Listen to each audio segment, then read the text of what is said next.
In previous years, I would start by touching upon the first of the Quest roundtables run in 2000. Were necessary. This year, because of the selected topic focus, I will begin with one time period earlier in 1994, 1995. My friend Herman Pirchner, sitting at the dais, and my friend Jurkiw, who will be here running a session this afternoon, would remember this episode. A small group of newly minted deputies, I would call them the children of the 1990-91 revolution, were elected, or newly minted deputies elected to the first post-Soviet parliament in Ukraine, espousing either national democratic or national patriotic values, viewpoints, i.e., in either case, decidedly pro-Western worldviews, arrived in DC and asked rather bluntly how they might register for the queue that was forming amongst the former Warsaw Pact nations to join the Euro-Atlantic world, i.e., stronger bilateral ties with the US and Canada and North America, membership in the EU, and eventually membership in NATO. Herman and August and others, I remember it was one of the Kapchan brothers, and Herman today, I think it was Cliff Kapchan, gave the group and the folks from the Ukrainian American Armada that were accompanying some very good advice in an equally blunt form. Essentially, the advice recommended that when the group was ready, they had to come back big for the initial ask. Be prepared with staff, journalists, a growing political consensus in Yaryna on the matter. And two, had to keep on coming to assure that the Ukrainian state and the political elite was preparing itself for the possibility of this westward movement, this Western vector, including bringing evidence of shedding its Soviet past and its very early corrupt post-Soviet past. And then finally, third, finding a way to indicate that the nation as a whole, that is the broader society, civil society, approved the vector switch. It was also shedding its Soviet past. So in 1990, 2000, the very same National Democrats and National Patriot representatives, now sporting a coalition with the post-Soviet technocratic elite, what I would call the Putin Mash Antonov group, if you will, took a first step. They turned to the Ukrainian American Armada and to the Ukrainian-friendly NGOs in DC, like APC, and the US-Ukraine Foundation, and asked for help to do a big sit down with the United States government and major policy making NGOs in DC. The underlying simple question would be, was the strategic partnership with the United States followed by membership in EU and NATO feasible and viable for Ukraine? The Armada and the Ukraine's best DC friends responded to a singular event in October 2000, known as Ukraine's quest for mature nation statehood, a roundtable. The event featured a who's who of the foreign policy establishments of both the United States and Ukraine.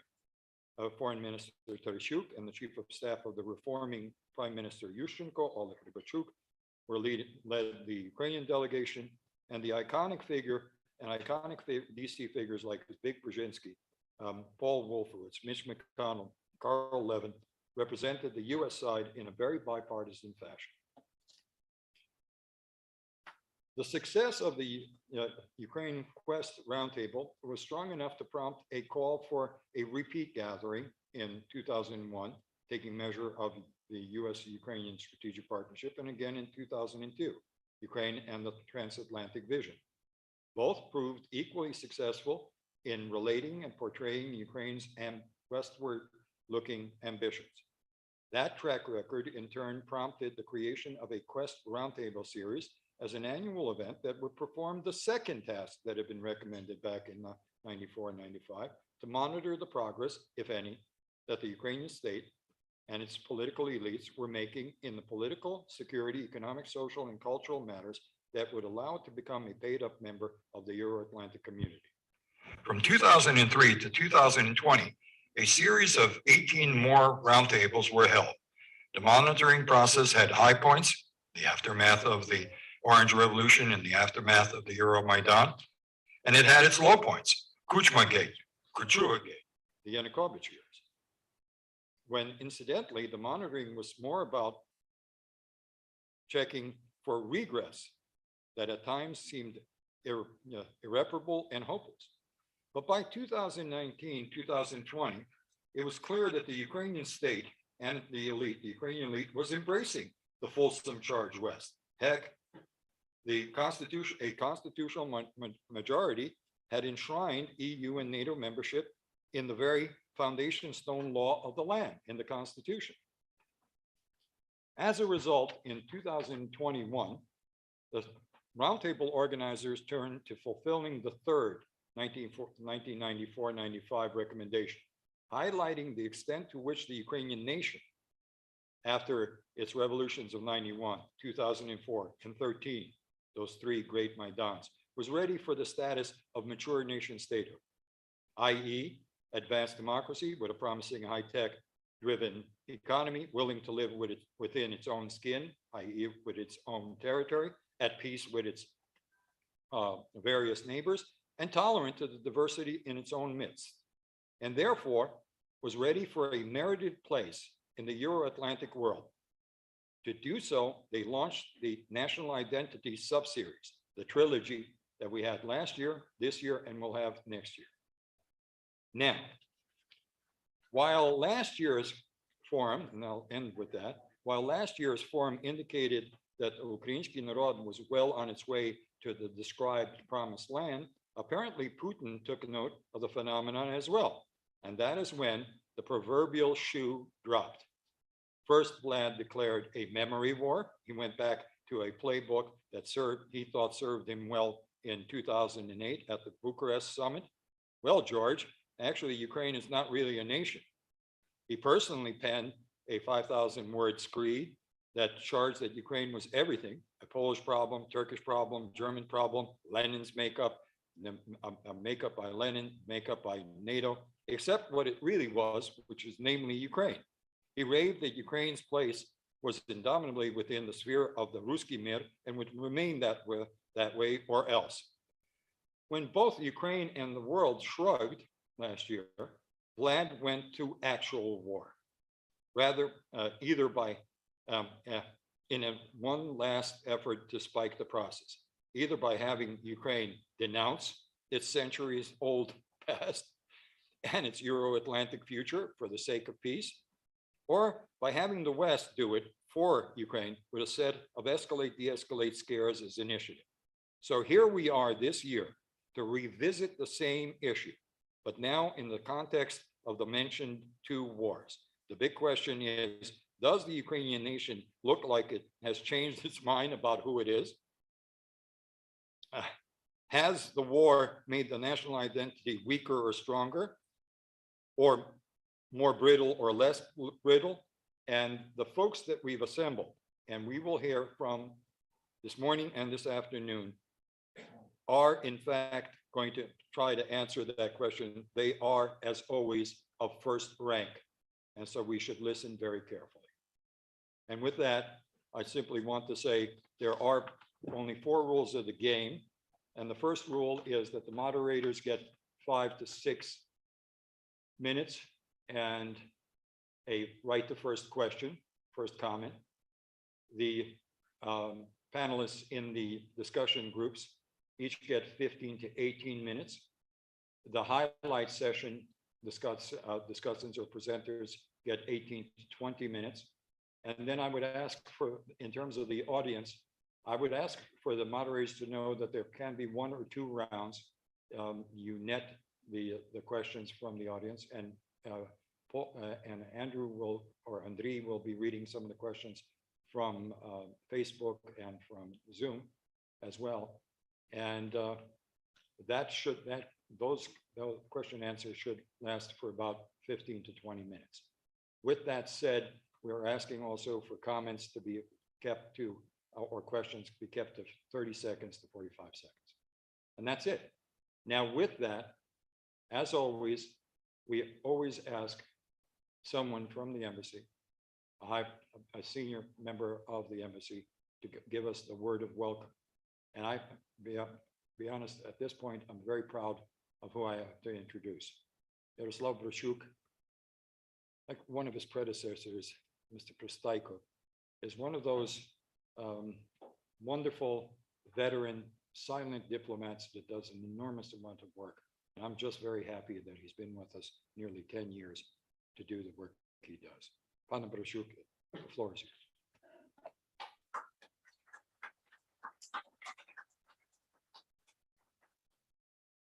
Thank you very much, Dr. Zaryckyj, for your kind introduction, and thank you for organizing this event and for all the work that you have been doing for over these years in support of Ukraine. Today's topic is very pertinent because now is not only one of the most challenging moments in our nation's history, it is also a moment that further forges, crystallizes, and strengthens Ukrainian identity. While our modern state is young, many generations of Ukrainians have fought for Ukraine's independence and nation statehood for over the centuries, defending our land from foreign invaders, as we are continuing to do today. Ukrainians have been successful in establishing statehood from the Kiev Rus to Zaporizhia Host and the Ukrainian People's Republic. And our nation also lived through the darkest days of such tragedies of global magnitude as the Holodomor of 1932-33 and the Holocaust, which are forever seared into the history of our country. The conquerors sought to expropriate not only Ukrainian land, but also our history, language, and our identity itself. They did it in the past, and they are doing it today. Yet despite historical cataclysms and millions of victims, Ukraine has managed to survive under the most terrible blows, betrayals, wars, and famines. In 1991, Ukraine reestablished its statehood with over 90% of Ukrainians all across the country, in the East, in the West, in Crimea, clearly declared that we want to build our own nation state and choose our own future. That choice was once again clearly reaffirmed first during the Orange Revolution and later during the Revolution of Dignity, which inspired people all over the world and showed the strength of the Ukrainian freedom-loving spirit. We have identified ourselves once and for all as a nation that wants to be free and at peace, an integral part of the democratic family of nations and a member of European and transatlantic community. Yet once again, we're facing an existential threat from the aggressor that has been trying to subjugate us for hundreds of years. The war with Russia is continuing for over 8 years now. This February, before launching a full-scale invasion, as Dr. Zaryckyj mentioned, Putin declared that there is no such thing as a Ukrainian nation, that our state has no right to exist, and that it will cease to exist in a matter of days. Well, we have proven him wrong, and we have been holding our ground for 239 days now. The entire country took up arms in defense of our homeland. This war has caused unthinkable devastation of proportions unseen since World War II. Tens of thousands of people have been killed. Millions have lost their homes. Entire towns razed to the ground. Atrocities and war crimes, mass executions of civilians and prisoners of war, rapes, tortures, filtration camps, cruise missiles and kamikaze drones purposely targeting peaceful towns and deliberately killing civilians. Thousands of residential buildings, schools, hospitals, roads, 1/3 of Ukraine's energy system completely destroyed. Nuclear terrorism, from threatening to blow up Chernobyl and Zaporizhia power plants to threats of use of nuclear weapons. But we are fighting back and we are winning, pushing the aggressor out and liberating our territories. There's no choice for us but to win. And there's no choice for all of us, no other choice for all of us, because this is not just about Ukraine. This is about the most fundamental values and principles that we all share. This is the view shared by the majority of nations all over the world. And the best proof of that is the latest vote at the UN General Assembly with 143 countries supporting the resolution, territorial integrity of Ukraine, defending principles of the UN Charter. We are profoundly grateful for all the assistance provided by the United States in terms of military support, sanctions pressure, and financial assistance. But to win this fight, we need more. We need additional military support that will help us establish an effective air defense of all the elements of our critical infrastructure, systems like NASAMS and HARM missiles. We need increase of supply of advanced long-range heavy weapons and other capabilities to sustain our efforts, such as long-range ATACMS. We need modern tanks and armored vehicles and aircraft. Our soldiers do the fighting, but we need effective tools that will help us to keep up the fight, bringing our victory closer and saving thousands of lives. We also need sanctions that will cripple Russian economy and prevent it from funding Putin's war machine. And we need designation of Russia as a state sponsor of terrorism and its complete isolation. There's no other choice for us but to win this fight and to hold Russia accountable for its war crimes. Our conference is called Ukraine's Quest for Mature Statehood. The war has tested to the limit and showed the maturity and resilience of our state institutions that we have managed to build in 3 decades of our independence. While under attack, the government continues to operate in an efficient and also in a transparent and democratic way. This war has also united Ukrainians and crystallized our identity as one people. It solidified our understanding of who we are as a nation. It only strengthened our resolve to build the country that we all want and our conviction of where we all belong. Achievement of the EU candidate status and our bid for future membership in NATO are the best proofs of that. We are determined to win and to reach these goals that we set for ourselves and to rebuild Ukraine after the war into a modern and prosperous European democracy. Thank you very much for being here today, and I wish you all a productive discussion.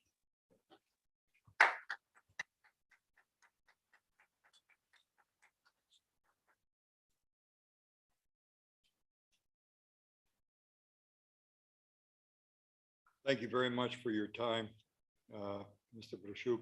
I know that you have to go at this point, so I appreciate the effort that you made. Thank you very much, sir. So with that, we will move on quickly to our first highlight focus session. And the theme will be what an established yet tolerant Ukrainian national identity might encompass.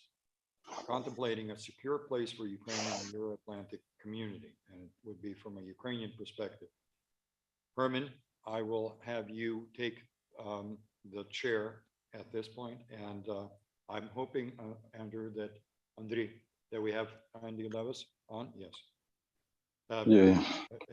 Mr. Andriy Levus, I think Herman, you will introduce. Yes. Okay. Please.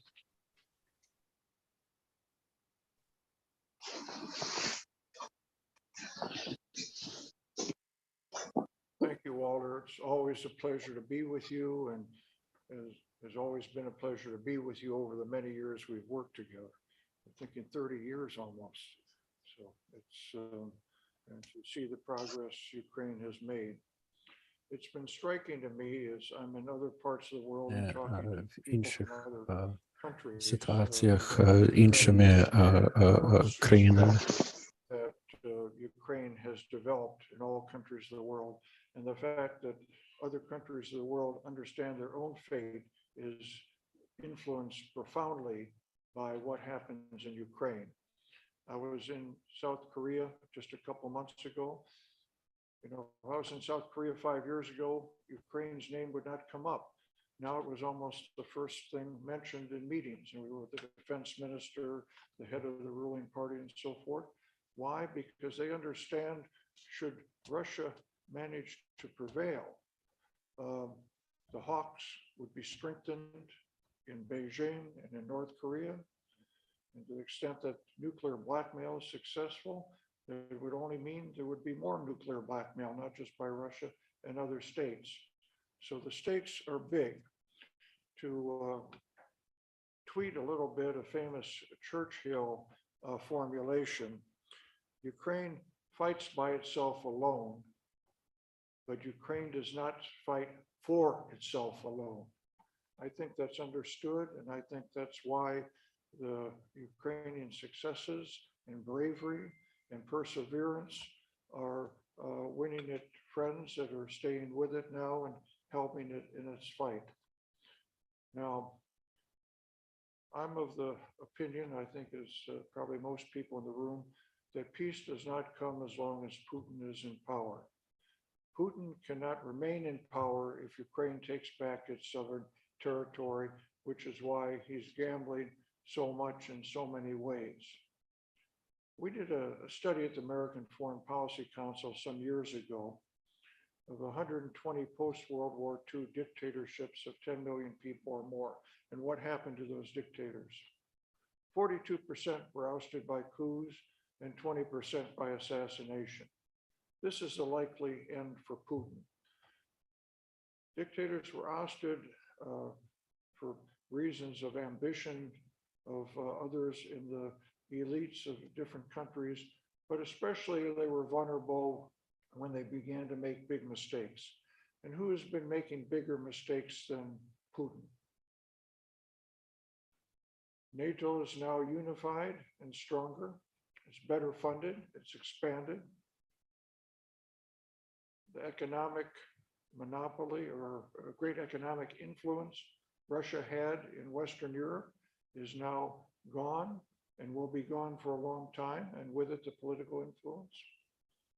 You have 80,000 Russian casualties plus, sometimes maybe over 100 by now. And what is being said now by the families, Russian propaganda is very strong, but when your child does not come home, propaganda doesn't mean so much. Your child is dead. When the neighbor's child comes home without an arm or a leg or without his mind in good tact, that trumps propaganda. The people that Putin made rich now can't spend their money properly, and the Russian economy will increasingly be suffering. So there are many conditions to indicate that leadership change may come within Russia, but it's not 100% sure. The only thing we can say for sure is that chances of Putin going and peace coming increase with every square kilometer of land that Ukraine takes back from the Russians, with every town that's liberated. And this is why I'm especially happy to be able to introduce Andriy Levus, who I understand will be giving us an update on the situation on the front. Andriy Levus is presently the chair of the Ukrainian Strategically Initiative. From 2014 to 2019, he chaired the subcommittee on state security of the National Security Committee of the State Duma. Earlier, he had served as deputy head of the SBU. And of course, he was one of the leaders of Maidan. I still have vivid memories of being in Maidan after Yanukovych was deposed and being escorted around by Andriy, who explained to me step by step what unfolded during those weeks that changed the fate of Ukraine. Andriy most recently has been on the front and is very much involved in the battle that goes on. And I think all of us will be highly interested in listening to what he has to say about the current battle situation. And from those words, we'll know better how we ourselves can fight in our own spheres. So I turn the floor now to Andriy. And Andriy, it's good to see you, if only electronically. Андрію, дуже приємно вас сьогодні бачити, і я сподіваюся, ви дасте нам своє бачення того, що відбувається зараз на фронті, і розкажете про ту ситуацію, яка зараз у нас стала на лінії фронту, тому що хто, як не ви, може розказати найкраще про те, що ви бачили своїми очима. Дякую, пане Германе. Мені дуже приємно за таке гарне представлення. І я хотів би також в цей момент, коли ви говорили, пане Германе, згадав ці миті, коли ми з вами не так давно ще прогулювалися по квітнучому, цвітучому Маріуполю і планували, як ми будемо тут посилювати оборону. Але, на жаль, зараз це чудове місто практично зруйноване. Distinguished guests, ladies and gentlemen, dear all, and especially dear Herman, and I really thank you for inviting me, for having me today. And I'd like to start with a thing which still keep in mind. Recently, we had an opportunity to walk with you along the streets of Mariupol city, which was in blossom at that time, and to discuss the situation then. But now everything is absolutely different. Yes, we know that Mariupol has been erased to the ground almost.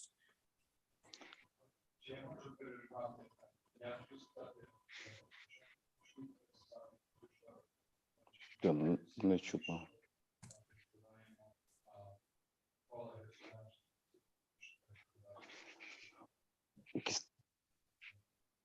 Це гаразд чутно, пане Лодко? Чутно? Так?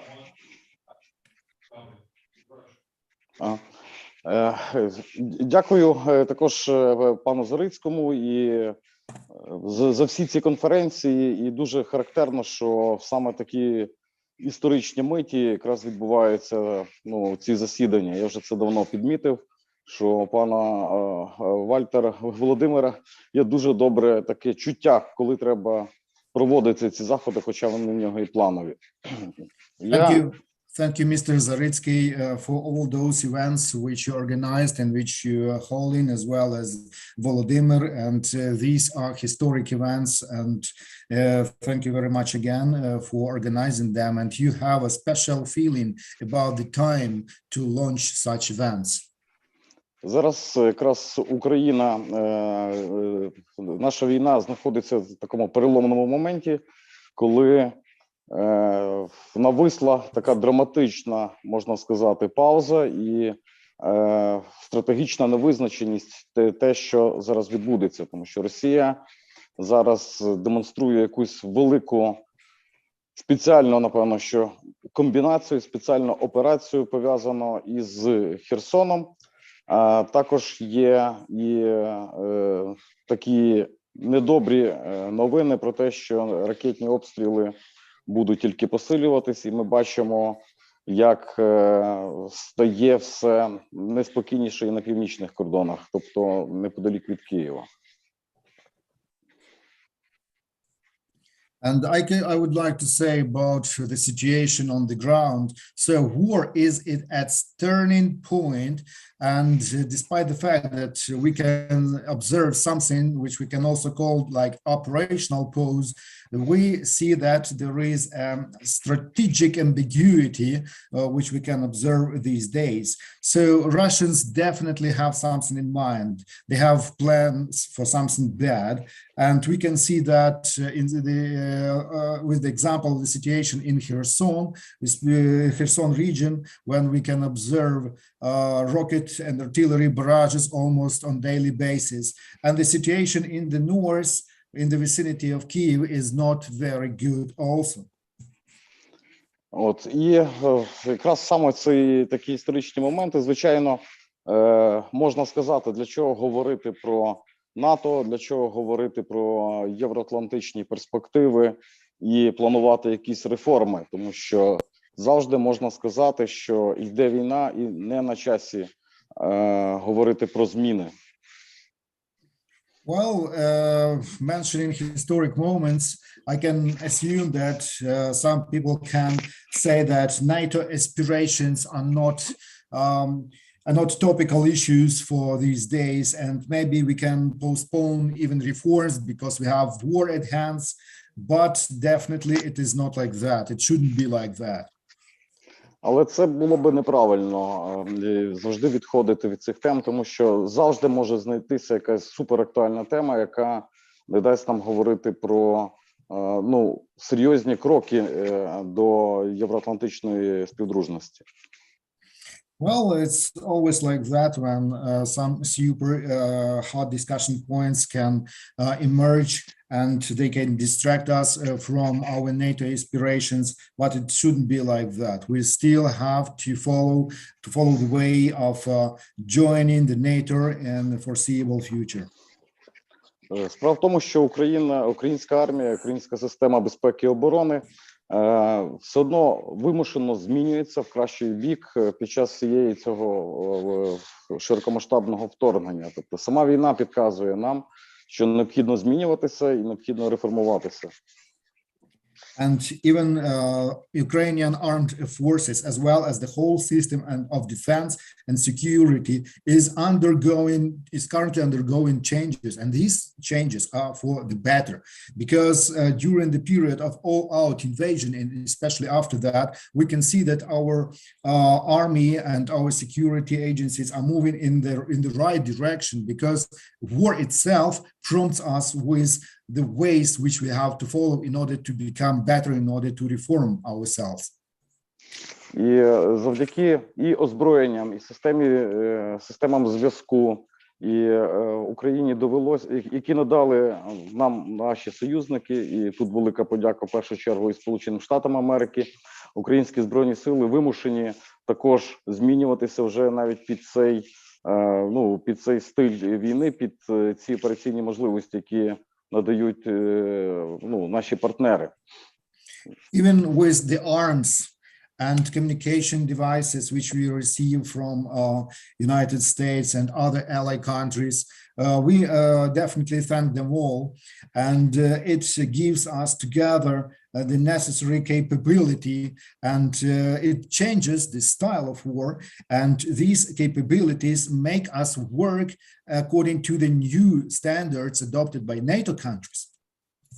І ми бачимо, як змінюється система логістики, система забезпечення, система прийняття рішень, і все стає більш сучаснішим, а також робить наші Збройні сили на ходу уже зовсім іншою армією, яка, можливо, чисельно і десь менше за всю російську, але через нові технології, через нові підходи є набагато сильнішою, і це вже є доказаний факт. Well, as well, that refers to logistics. So we can see that these good changes in our logistics system, in the military decision-making process, in battle management system, in different ways. So you can see that Ukrainian army is doing it on the fly, on the move. Actually, this is all done currently, and we can see that even being outnumbered by Russian army, Ukrainian army is still getting better and is on the winning side now. На мою думку, звичайно, говорити про якийсь широкомасштабний процес реформування дійсно складно, оскільки це потребує зміни в багатьох законах, але необхідно сконцентруватися принаймні на якихось головніших напрямках, і ці напрямки є очевидними. And to my point of view, we have some reforms. We have some reforms which should be done, and on the large scale, it's quite difficult, especially taking into consideration the amendments, the necessary amendments to our legislation system. But anyway, we have to focus on the main ways of reforming our security and defense sector. Це, наприклад, зміна підходу до закону про державну таємницю, щоб ми могли отримувати всю повноту розвідувальної інформації і не тільки на рівні командувань, а на рівні юнітів, як це передбачено спільною системою обміну розвідувальними даними в НАТО та Євросоюзі. So first, which I believe it would be a good beginning, is to focus on amendments to the law on state secrets, because this law actually can give us, if improved, definitely can give us a way to exchange the confidential and secret information with NATO member countries, with our allies. Також це система CRM, система обліку і ресурсів, і зброї, і людського ресурсу в Збройних силах України, щоб вона була менше прив'язана до бюрократії, до конкретних людей, до паперових носіїв, з тим, щоб можна було би уникнути будь-яких корупційних підходів і спекуляцій на тему там торгівлі України зброєю, в тому числі. Це в інтересах власне українського народу, щоб ми були прозорими і ефективними в стосунках з нашими партнерами. One more thing which I would like to add in this regard is a change and improvement of CRM system is accountability of arms resources. And in this regard, I would say that we have to overcome all the bureaucratic hurdles which impede our process of reforming. And also we have to become more transparent and efficient for our partners, which will see us in a good light then. Такий підхід дозволить нам And this will also decrease all the speculations that Ukrainians are selling weapons abroad. Такий підхід дозволить нам і ефективніше взаємодіяти щодо надання Україною зброї, про яку говорив чудово просто виступаючий від України промовець, той, що був переді мною. And also this will definitely facilitate the process of delivering armaments to Ukraine, especially those systems which have been mentioned by the previous speaker from Ukraine, and I thank him for being very good at it and delivering that message. Ну і наостанок хочу сказати про основний такий напрямок, який, на жаль, можливо, не стільки є зараз у фокусі, але який точно закладає довгострокову перспективу стійкості України. Це підтримка, скажімо так, я б це назвав новим терміном озброєного чи воюючого громадянського суспільства, тобто тих людей, які були цивільними, які були бізнесменами, науковцями, митцями, але в ці страшні часи мобілізувалися і пішли в різні роди військ Збройних сил України. І вони привнесли, власне, в ЗСУ також дуже багато і творчого, а головне – це таку народну ініціативу, яка є основною нашою секретною зброєю. And to make the long story short, I would draw your attention to one of the major focus, which is usually left ignored. So I'm talking about something which can give us in a long-term perspective a real resilience to possible future invasions. I'm talking about armed citizens. So it's something which we call our secret weapons against Russians, because they never take it into account.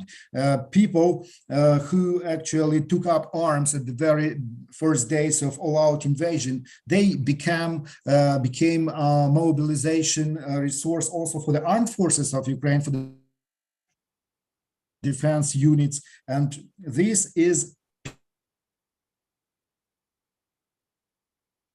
brings creativity even to the armed forces ways. І мова йде про цілком конкретні проекти підтримки, ініціатив місцевих громад, зокрема добровольчих формувань, територіальних громад, які передбачені законом.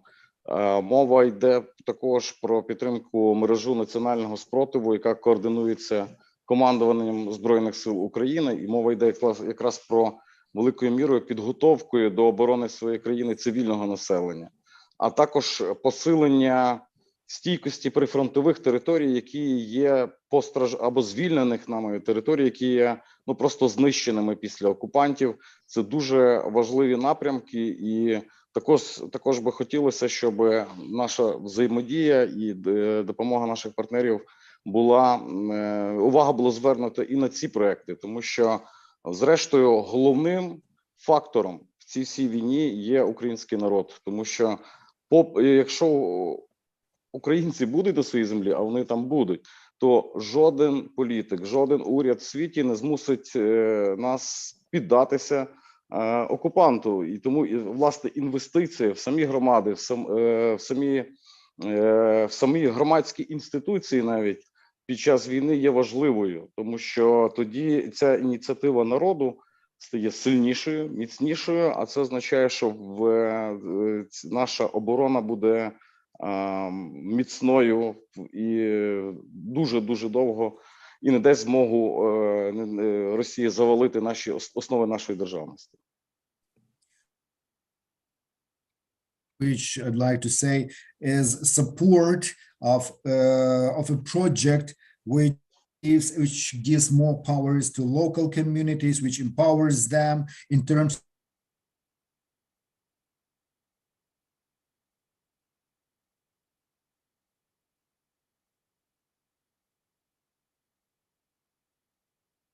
liberated areas,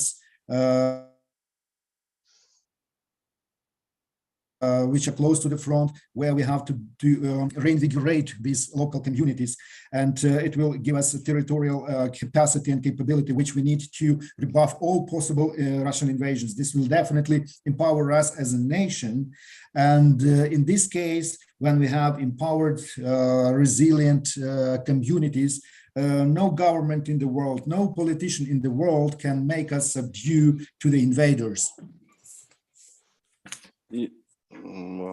Тому що завершуючи свій виступ, не хочу зловживати, як кажуть, гостинністю.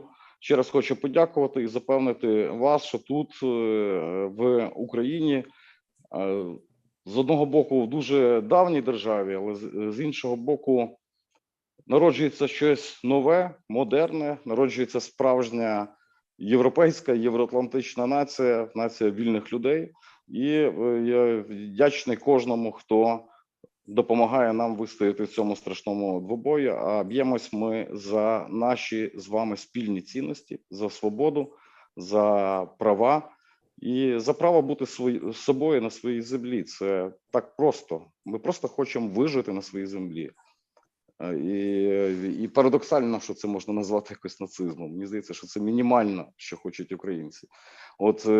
Але ми бачимо, що саме Україна є цим ключем смерті Російської імперії. І не треба впадати в ілюзію, що після Путіна одразу щось стане краще, і що тільки в Путіні причина всього цього. Це неправда.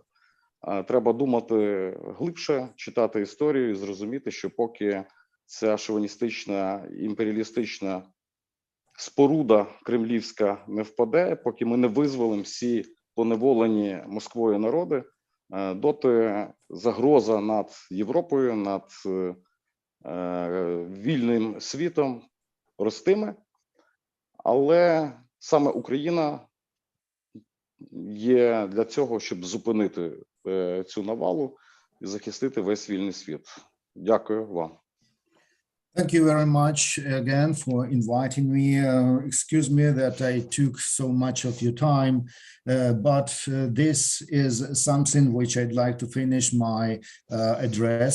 I'm in Atlantic nation, which is Euro-Atlantic nation, which Ukraine is turning into these days. And what we'd like to do, if we want to survive, it's the first and foremost wish of all Ukrainians, survive and live free on our land. So we fight for such values as freedoms, as human rights. And it's really weird to hear that Russians mouthpieces and propaganda officers, they call us Nazi for that. And this is kind of big paradox. So I'd like to see that Ukraine, and I hope that it will happen soon, that Ukraine will become that key, that in the process of dismantling the Russian state. Actually, it's not kind of state, it's empire. It's a chauvinistic and imperial state. So I would drop all illusions that if, for example, Putin leaves the power and his next succeeding officer or anyone elected will take his place, so situation will change. No, it will not happen. So I believe that we can live only, I mean, not only Ukrainians, but all European nations and nations of NATO will live free only after the collapse of that evil state. And thank you again for your help in our fight. I believe that this fight is for shared values, for freedom, for human rights, for everything which we value. Thank you again.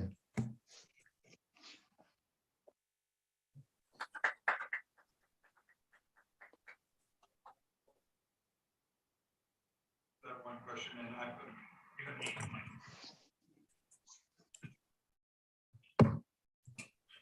We have heard reports that the Russians may withdraw from the right bank of Kherson. Could you comment on that? And also, if they choose not to withdraw, how long do you think they can hold out, given the fact that they're, for some time now, they've had no ability to resupply properly? Скажіть, будь ласка, що ви думаєте про можливий відступ росіян з правого берегу Дніпра? Я маю на увазі Херсонську область. І якщо, можливо, вони не будуть відступати, то як ви оцінюєте, як довго вони протримаються, зважаючи на те, що в них обмеження по постачанню?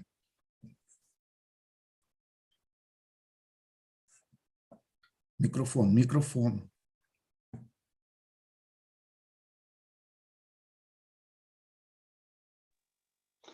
Це найбільш інтригуюче питання в Україні, тому що ми паралельно зі всіма пересуваннями російських військ спостерігаємо велику спеціальну інформаційну операцію, мета якої залякати весь світ, залякати українців і створити передумови для різних можливих варіантів розвитку подій для Росії. So this is quite an intriguing question, and what I see these days is not just movement of Russian forces, but also a psychological and information operation which is going alongside with that. And this operation is aimed at threatening not only Ukrainians, but the whole world. Ну, перш за все, розігрується карта можливого підриву, начебто, українцям Каховської ГЕС. So the first thing which I can estimate is the option which they are considering now is blowing up Kakhovsky power station. Більш того, окупанти самі вже почали спускати воду з Каховського водосховища в даний момент. And moreover, the occupying force has already started letting loose the waters of Kakhovka reservoir. Треба також відзначити, що не всі війська відходять з правобережжя, що навпаки відбувається, можна сказати, ротація, що вони якраз за лінією на правий берег переправляють оцих найманців з тюрем Вагнера, а також новобранців, а боєздатні частини навпаки починають відходити на лівий берег. And one more thing which I also observe, that it's not like withdrawal in a full sense of this word, but I would call it rather a rotation. So what do? They rotate fighting units which are capable of putting up a good fear resistance. They are changing them for mercenaries, especially from the notorious Wagner group, which consists mostly of prisoners. So we can see that it's more like a rotation instead of a full withdrawal. Ну, таке враження, що вони присилають тут сюди до нас людей, яких не шкода зараз. So it gives us an image, especially how we can see the situation, that these people whom they send to the right bank of Dnipro River are people whom we can call cannon fodder, people whom we can call expendable, so they have no value for them. З іншого боку, ми бачимо так звану евакуацію, а точніше депортацію українців з правобережжя і, зокрема, з Херсона на лівий берег в Крим, Красноярський край.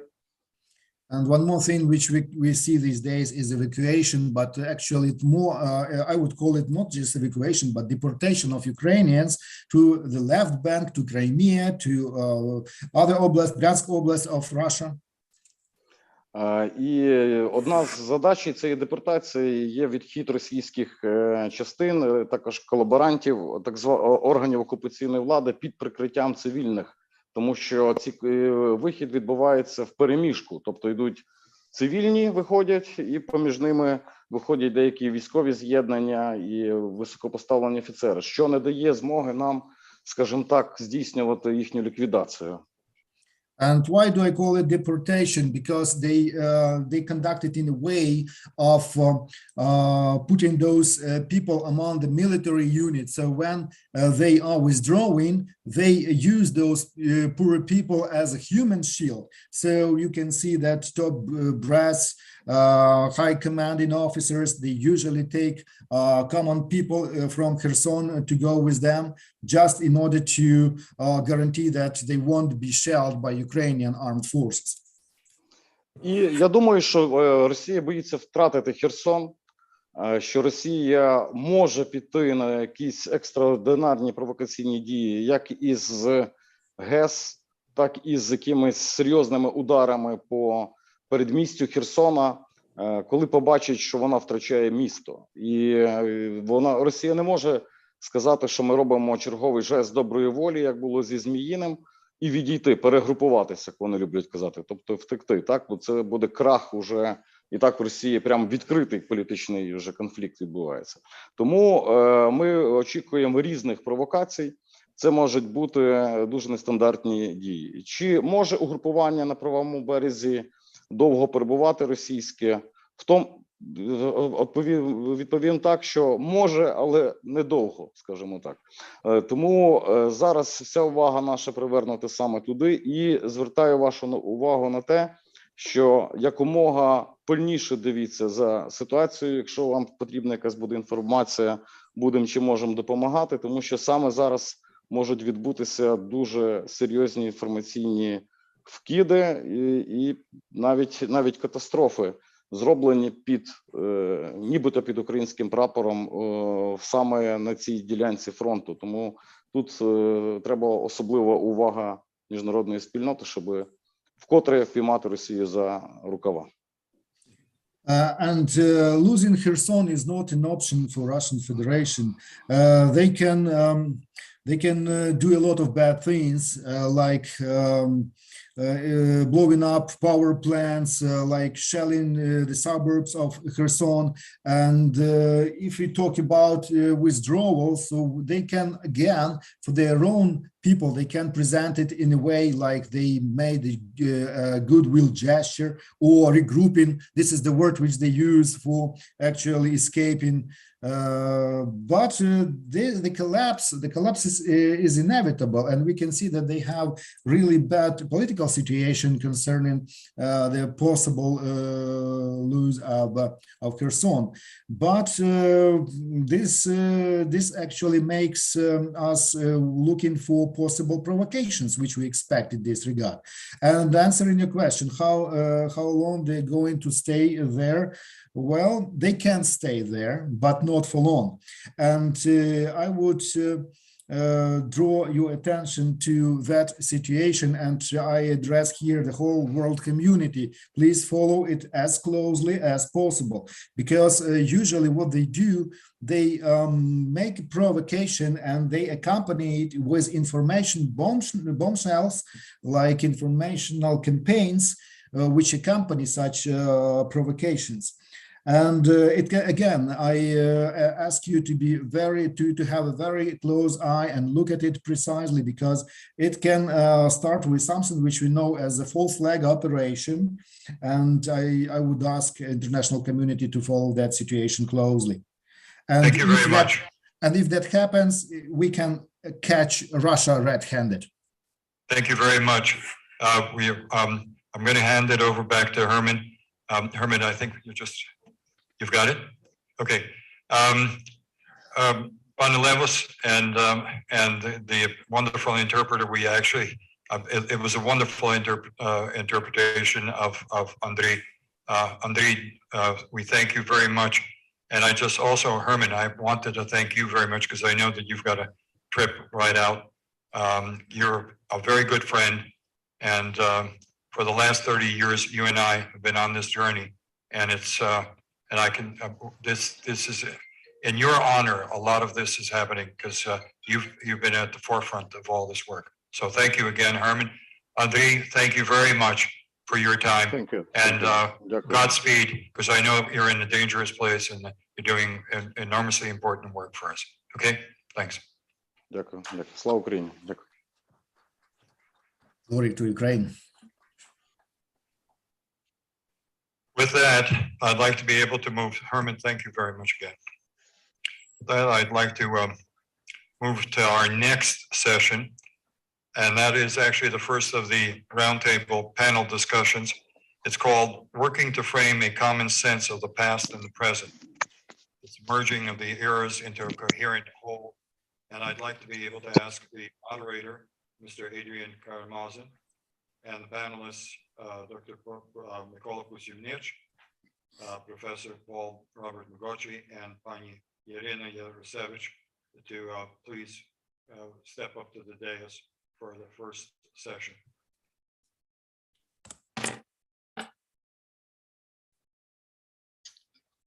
Да, ну що, я думаю, що більше вони не будуть вже, як кажуть, тебе смикати з питаннями. Вони.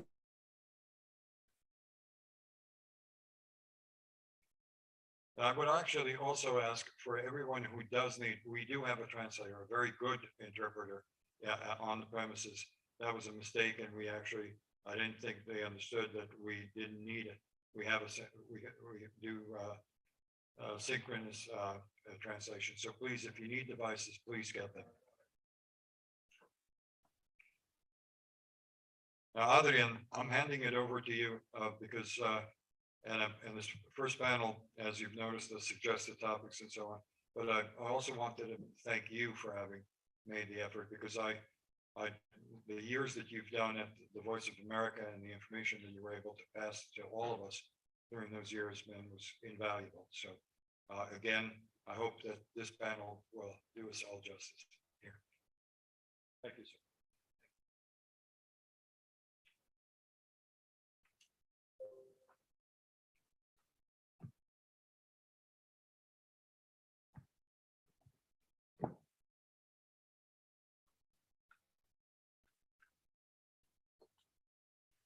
Good morning. My name's Adrian Karmazyn. Nice to see so many old friends here today. And thanks to Vladko for the invitation, for the opportunity to participate in this wonderful series. We have a truly fantastic panel for you this morning. Our speakers are Yaryna Yasynevych. She's chair of the All-Ukrainian Forum for Democracy. Paul Robert Magosci, professor of history and chair of Ukrainian studies at the University of Toronto.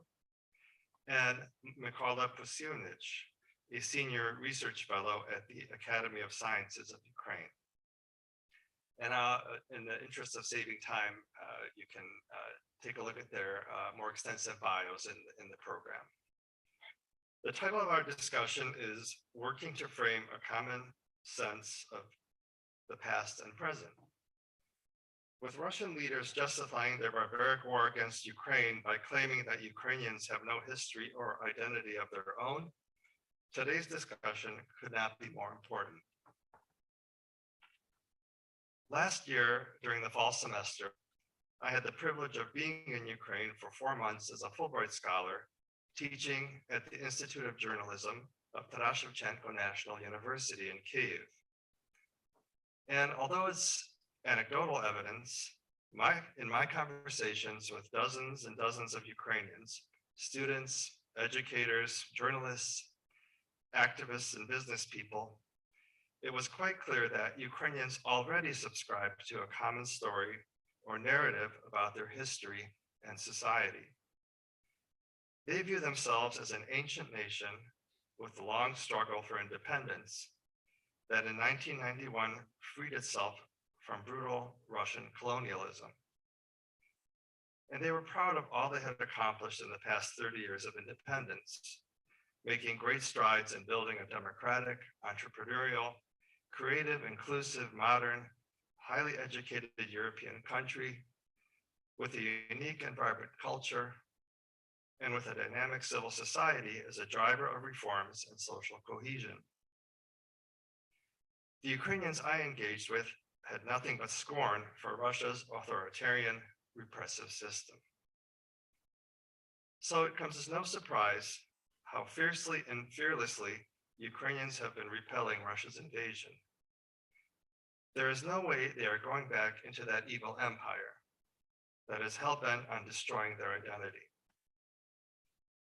As we think about Ukraine's historical narratives, I think it's also important to note that those authentic narratives are making their way into the consciousness of the world community.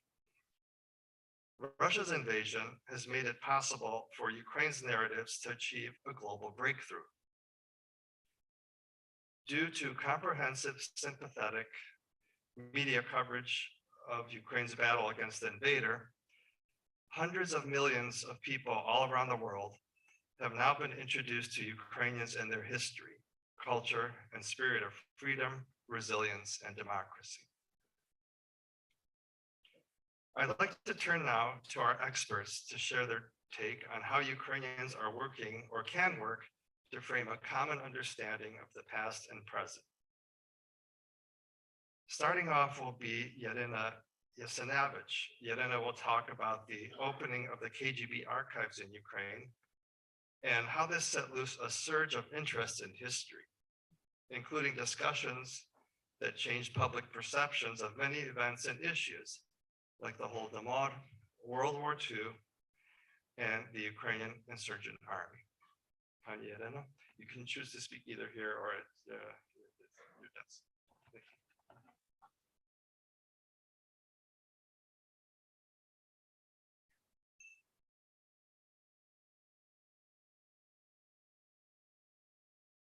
Доброго дня. Що чути?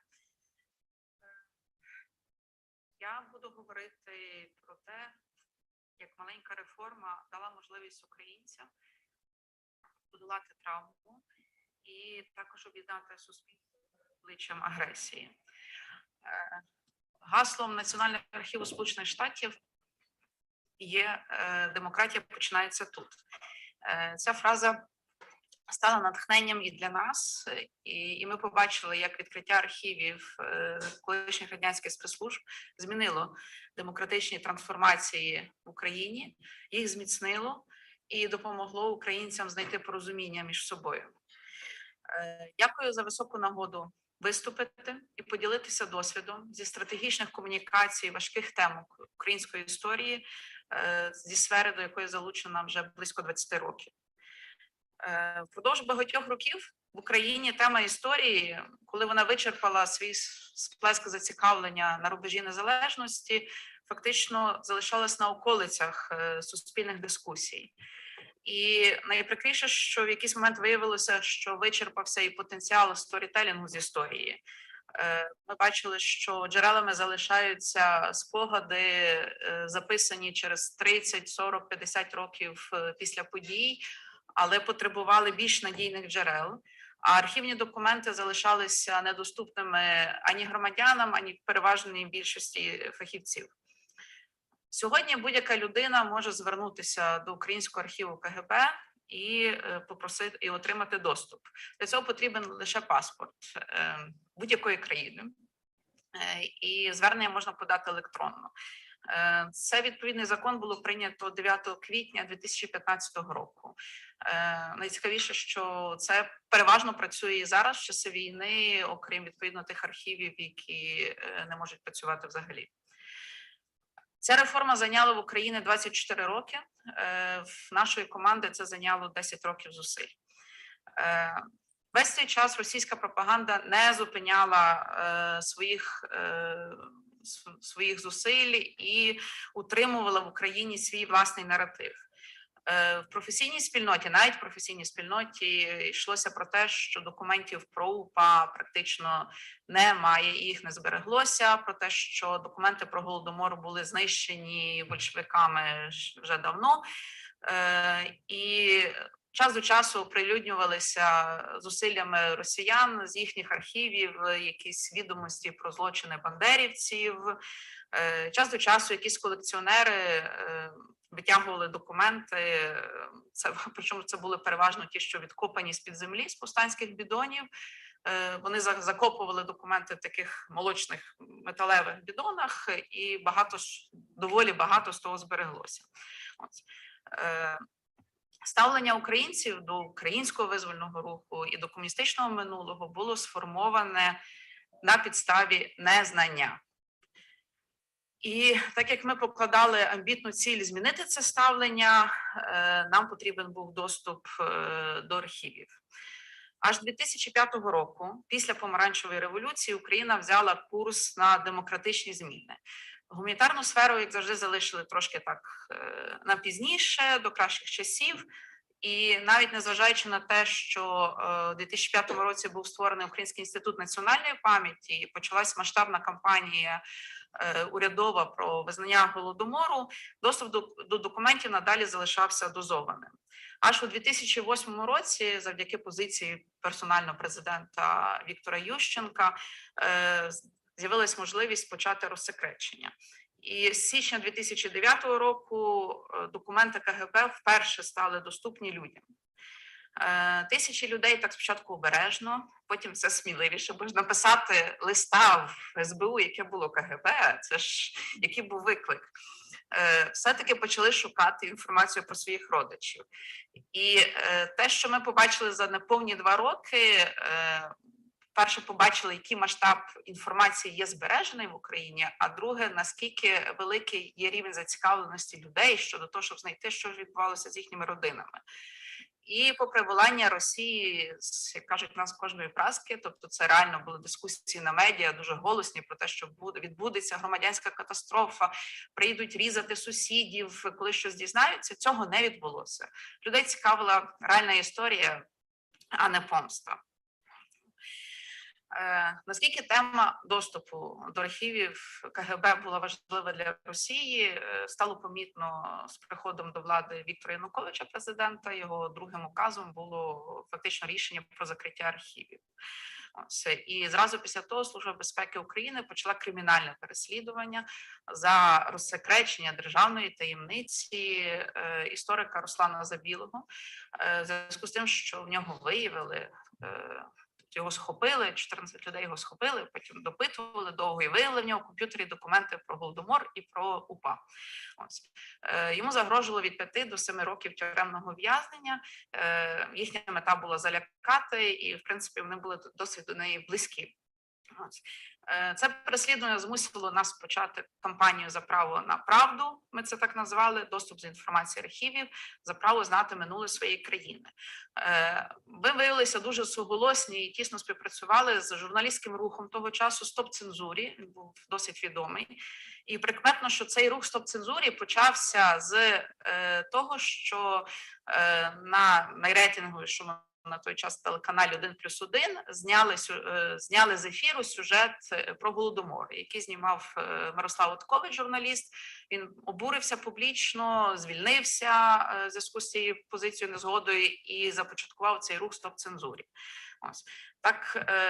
Так виявилося, що журналісти переважно боролися за доступ до інформації про якісь фінансові речі, бюджетні питання, і як виявилося, що актуальна ціна газу і методи репресій 30-х років були найбільш охоронюваними таємницями української держави в період Януковича, 10-13 роки.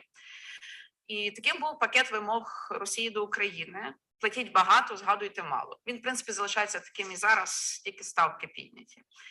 Після Революції Гідності знову повернулося до питання доступу до архівів, і закон про доступ до архівів, над яким ми працювали весь період Януковича, це понад 4 роки, тому що це дуже складний нормативний акт, він передбачає багато нормативних моментів, які треба було опрацювати, і добре, що ми мали настрій працювати в шухляду, бо як виявилося, що було що витягнути з цієї шухляди, і цей закон став підставовим моментом декомунізації.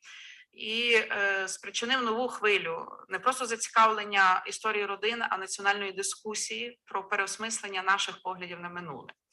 Саме декомунізація спровокувала найбільше, і мені здається, що це наймасштабніша обговорювана реформа в країні, бо до неї було залучено дуже багато людей. Адже перейменування понад 1000 міст і сіл, з них 2 обласних центри, це величезні міста Дніпропетровський, який став Дніпром, і Кіровоград, який став Кропивницьким, 52 тисяч вулиць передбачали громадські слухання, зустрічі, а подекуди це доходило до мітингів і кампаній. Отже, що змінилося в зв'язку з цією дискусією? В Україні появилась нова оптика щодо Другої світової війни.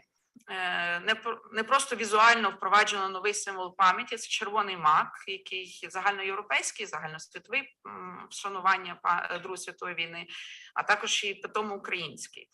І запропоновано новий формат вшанувань – це пам'ять та порозуміння замість пишних святкувань з неособленої побєди. В національний наратив повернуто 2 загублених роки війни. Тобто з 39 по 41 рік в Україні ніхто не згадував про Другу світову війну, а це про мільйони людей, які були залучені і вони якось постраждали або вони боролися. Включно діячів визвольного руху та українців діаспори. Тобто ми згадали про всіх тих, хто представляв Україну у світі. Інтегровану історію Голокосту, геноциду ромів та кримських татар. Друге важливе – це ми змінили осмислення трагедії Голодомору. Станом на зараз понад 80% визнають Голодомор геноцидом. І лише 2% в соцопитуваннях кажуть, що вони нічого не чули про Голодомор. Комунікація теми Голодомору для мене особлива, бо я координувала національні інформаційні кампанії з 2010 року. І стоячи на плечах тих, хто зберіг, встановив і оприлюднив факти про геноцид, розповів про це світу, ми ставили собі нові задачі. Мали на меті зберегти традицію масового вшанування Голодомору, проти якої дуже різко виступив Янукович, і переконати суспільну думку, що геноцид – це не політичне трактування, що це є юридична кваліфікація, що йдеться про злочин, а не якусь візію президента Ющенка і таке інше. Щоб тримати людську увагу, ми шукали світло у мороці цієї всієї історії, і ми шукали джерела сили, говорячи, в принципі, про знесилених людей. Нам довелося працювати з новими російськими тезами, поширені українській суспільній думці про Голодомор, вже коли вони не могли заперечити факт геноциду. Вони почали розказувати це, викручувати по-своєму. Вони переконували наші українці, як вівці, йшли на убій, що ми самі себе знищили Голодомором, бо тому що було так багато колаборантів і українських виконавців Голодомору, що це є наш власний злочин проти себе. Ось в медіа, і вони це деколи люблять, і це вкидалося Росією. Ці от жахливі історії про канібалізм, вони переважали будь-які розмови про співпрацю чи якби доброчинство і допомогу. І навіть шкільні програми були написані так, щоб у дітей склалося враження, що лише завдяки вбивству і ліквідації цього недорозвинутого українського села нам вдалася модернізація. І впродовж 10 років ми крок за кроком розвінчували ці міфи. Національні меморіальні кампанії розповідали про доброчинців в часи Голодомору. Завдяки відкриттю архівів оприлюднили вперше в 2015 році, розповіли про те, що які повстання передували геноциду. Тобто понад 5 тисяч повстань були здійснені 2 роки перед Голодомором. І таким чином було виокремлено, пояснено мотиви Сталіна, що він не просто ненавидів українців, що він хотів втихомирити бунтівний край в Радянському Союзі. Окремо розповідали правду про тих, хто свідчив про Голодомори і хто знайшов в собі сили пережити і далі продовжувати творити якісь визначні культурні досягнення. І, гадаю, нам чимало вдалося перепояснити. Гасло 85-х роковин Голодомору звучало вже як «Ми пам'ятаємо, ми сильні». Відтоді щороку на роковини Голодомору багато з українців, крім свічки, ставили на свої підвіконня, робили фотографії, викладали це в інтернет, ставили зброю. Врешті довелося взяти зброю до рук, щоб Росія не змогла вчинити масовий Голодомор знову на наших землях. Я би тут хотіла показати невелике відео 2018 року, яке ми зняли до 85-х роковин Голодомору, щоб підкреслити пояснення цього гасла «Ми пам'ятаємо, ми сильні». Можна, будь ласка, відео? Can you show the video?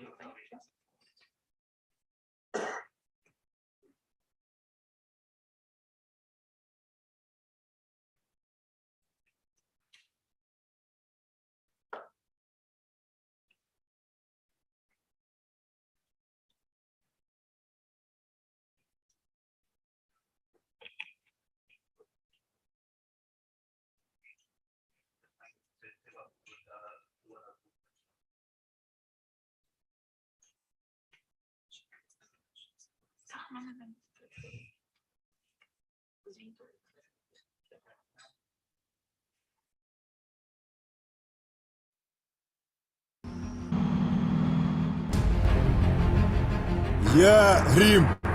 Побратими, 15:59. Усім приготуватись, як чути мене? Дніпро плюс.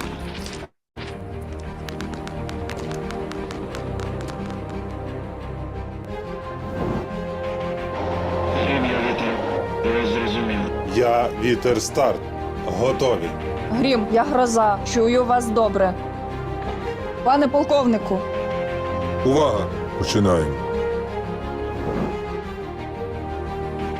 Великий збір.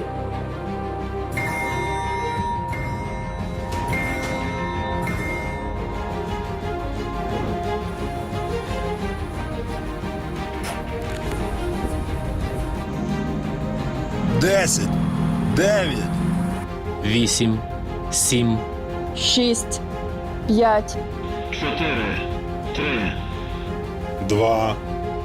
1.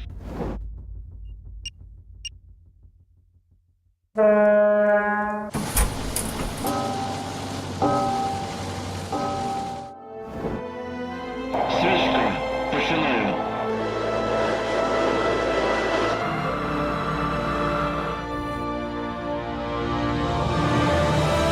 Атратор! Прапор приспустити!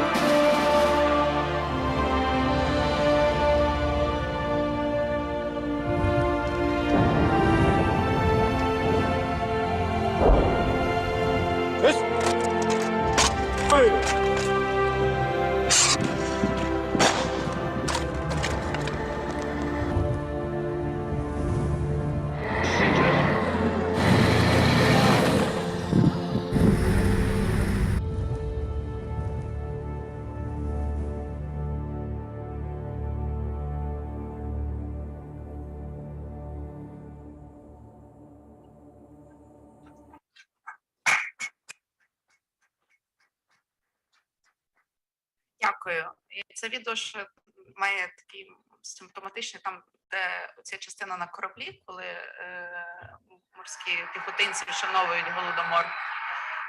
Це корвет Бердянський, який був захоплений Росією в 18-му році.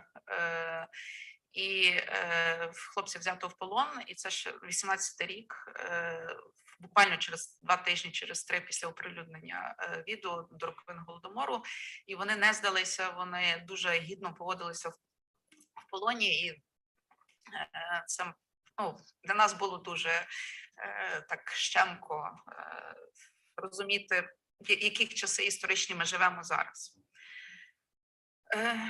Я би хотіла також розказати, що в Україні цілковито змінилося осмислення ролі УПА. Парламент визнав їх борцями за незалежність. Ветеранам надано статус учасників війни. Запроваджено нову систему реабілітації. Нагадаю, в Україні неможливо було реабілітувати нікого, хто боровся зі зброєю в руках. Ці реабілітації, яка ще була створена за законом 90-го року, це сам кінець Радянського Союзу, могли бути реабілітовані мама, тато, кого там забрали, дітей вивезли на Сибір, а борців не могли реабілітувати. Або були реабілітовані дисиденти, але в них ненасильницький спротив. Ми це поміняли. І ця реабілітація теж стала можлива завдяки відкриттю архівів. Естетика УПА присутня в символіці, в одностроях Збройних сил України. Адаптований гімн ОУН став гімном нової української армії. І повний доступ до архівів КГБ, які за версією Росії зберігали страшні злочини українських повстанців, він повністю вибив ґрунт з-під ніг пропагандистів. Були такі навіть смішні історії, коли у відповідь на наше розсекречення російська Федеральна служба безпеки оприлюднювала документи про УПА. І вони повісили ці документи, написали прес-реліз про те, що там йдеться про страшні злочини. І не подивилися, що вони там повісили. А там йшлося, взагалі не було про злочини, навіть з їхньої точки зору. І це було настільки смішно, що вони не могли навіть так відповідати на такому рівні. І новий контекст все-таки зміни про УПА не були такі різкі, як стосовно Голодомору, ну, хоча і це займало, напевно, менше часу, але новий контекст війни, який зараз відбувається, в зв'язку з чим 81% українців за останню соціологію визнав УПА як борців за незалежність, він дав відповіді на багато запитань, які люди перед собою ставили, коли вони думали про УПА. Чому люди ці так чинили? Чому вони пішли в Криївки? Чому вони так жорстко і довго боролися? І коли ми побачили, що от зараз в цю мить відбувається на українських землях, люди зрозуміли для себе джерела морально-етичного вибору повстанців. І, відповідно, визнали за ними рацію. Звісно, війна та чергові злочини – це Росії найсильніший тригер до усвідомлення та переосмислення минулого. І використання в цій війні совєтських міфів, які вже в нас такі старі, вже всі з них сміються, ще більше дискредитувало їх для українців. Але з іншого боку, саме доступ до раніше невідомих фактів, це архівної інформації і популяризація історії в Україні, яка стала особливо активною там з 2014 року, вони створили спільні уявлення українців про минуле. І навіть більше, сам факт відкритого доступу засвідчив, що ми є інакші, що Україна чітко вказала свій демократичний вектор розвитку. Нагадаю, в Росії вони спеціальними законами щоразу закриваються ці архіви, і вони намагаються навіть до цього зобов'язати колишні республіки Радянського Союзу. Отже, спільне уявлення щодо минулого та спільний демократичний вектор нашого майбутнього, мені здається, що саме це є основою нашої нинішньої готовності захищати оце своє майбутнє. Дякую за увагу.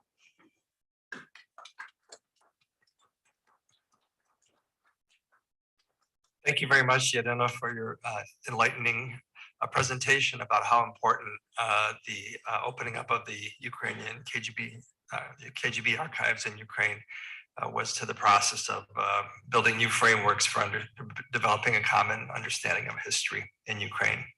I'd like to turn the microphone over now to Professor Magosci, who's going to talk about national identity and statehood. Professor Magosci. This not works because it's already. Thank you. I would like to begin by placing what I'm going to say in a larger context, or in a context that is perhaps not as well known to people who even follow Ukraine closely, and that is. This is a rare occasion for me to be speaking about Ukraine since February 2022. Like it's the first time I've done it. One of the reasons is simply that there are so many more people that are doing it anyway, and much more competent or interesting, perhaps.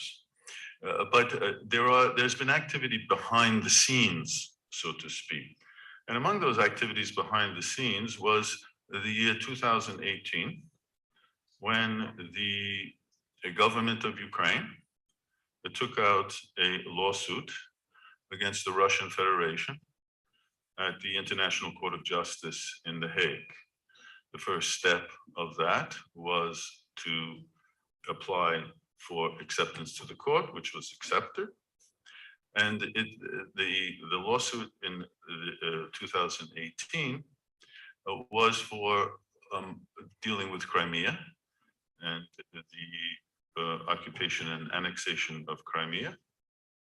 And specifically, one of the two elements of it was violation of human rights against the Crimean Tatars and ethnic Ukrainians living in Crimea. Since I had not too long previous to that published a book on Crimea called This Blessed Land that appeared in English, Russian, and Ukrainian editions, both in North America and in Ukraine. I was engaged as an expert witness by the law firm representing Ukraine, which is Covington and Burling here in Washington, D.C.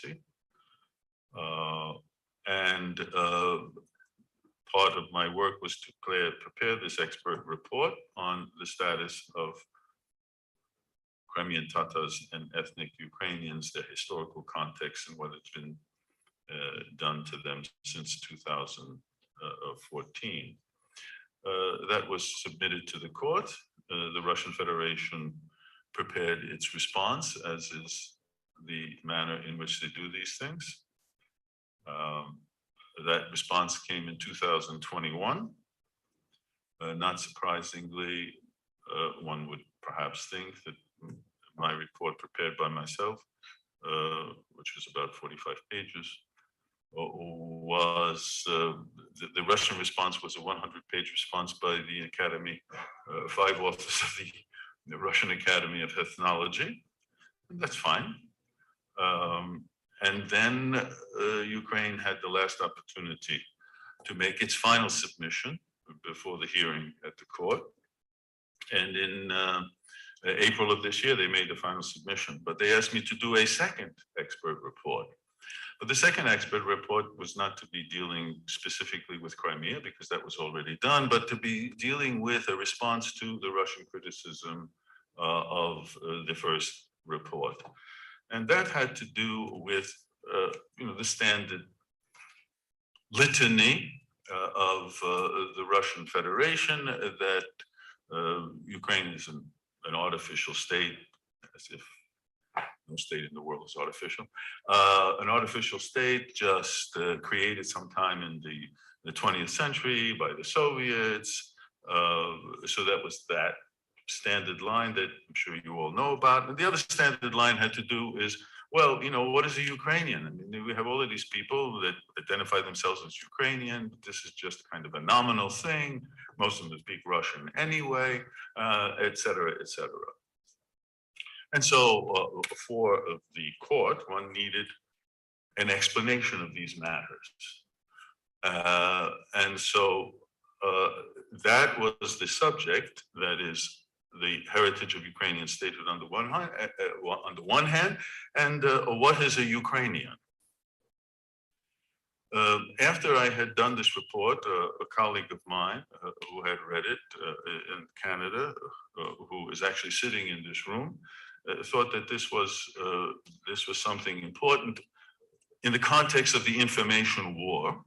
This is not something to be necessarily published by newspapers like 1,500 other articles, but this is something to be used by decision makers. And so the model for perhaps doing this publication goes back to the end of World War I, when the British Foreign Office, the Foreign Office of Great Britain, the historical section, prepared for their experts at the Paris Peace Conference no less than 163 handbooks for literally most of the regions of the former German Empire, Austro-Hungarian Empire, Ottoman Empire, Russian Empire, the British colonies in Africa, Far East, etc., from Siam to obviously Alsace got one, Lorraine got one, but so did Siam, the Kurds, and we can go on and on. There was one called The Ukraine. It's not clear who wrote it because all of them were written anonymously. Some people think that it was Arnold Toynbee, of all people, who did the one on the Ukraine, but this was the model. Simple, straightforward information to prepare diplomats when they went and sat in Paris to certainly redraw the map of Europe and the Middle East and parts of Africa as well. And as we know, they were literally redrawing this. So this was the context that if we were going to do this, then it should be done in the form of this informational handbook, a kind of підручник, як можна сказати по-українськи, for diplomats, for media, for legislators, who will, because the only thing that counts now is after the war, and to make it sure to any of those people along the way who do have influence, that there's no discussion about, what is Ukraine or what are Ukrainians? What are we talking about here? It exists without question. It has existed, it has its long tradition, et cetera, et cetera. So this was the context of one of the activity that I have been doing, excuse me, at least since, if not, well, certainly before, but also since February 2022. And I'm not going to here share with you the content of what is now this handbook called Ukraina Redux. In fact, I understand that it may have been handed out. It has basically two sections. It talks about the Ukrainian statehood goes back several centuries, which people, of course, had no idea. Most people have no idea.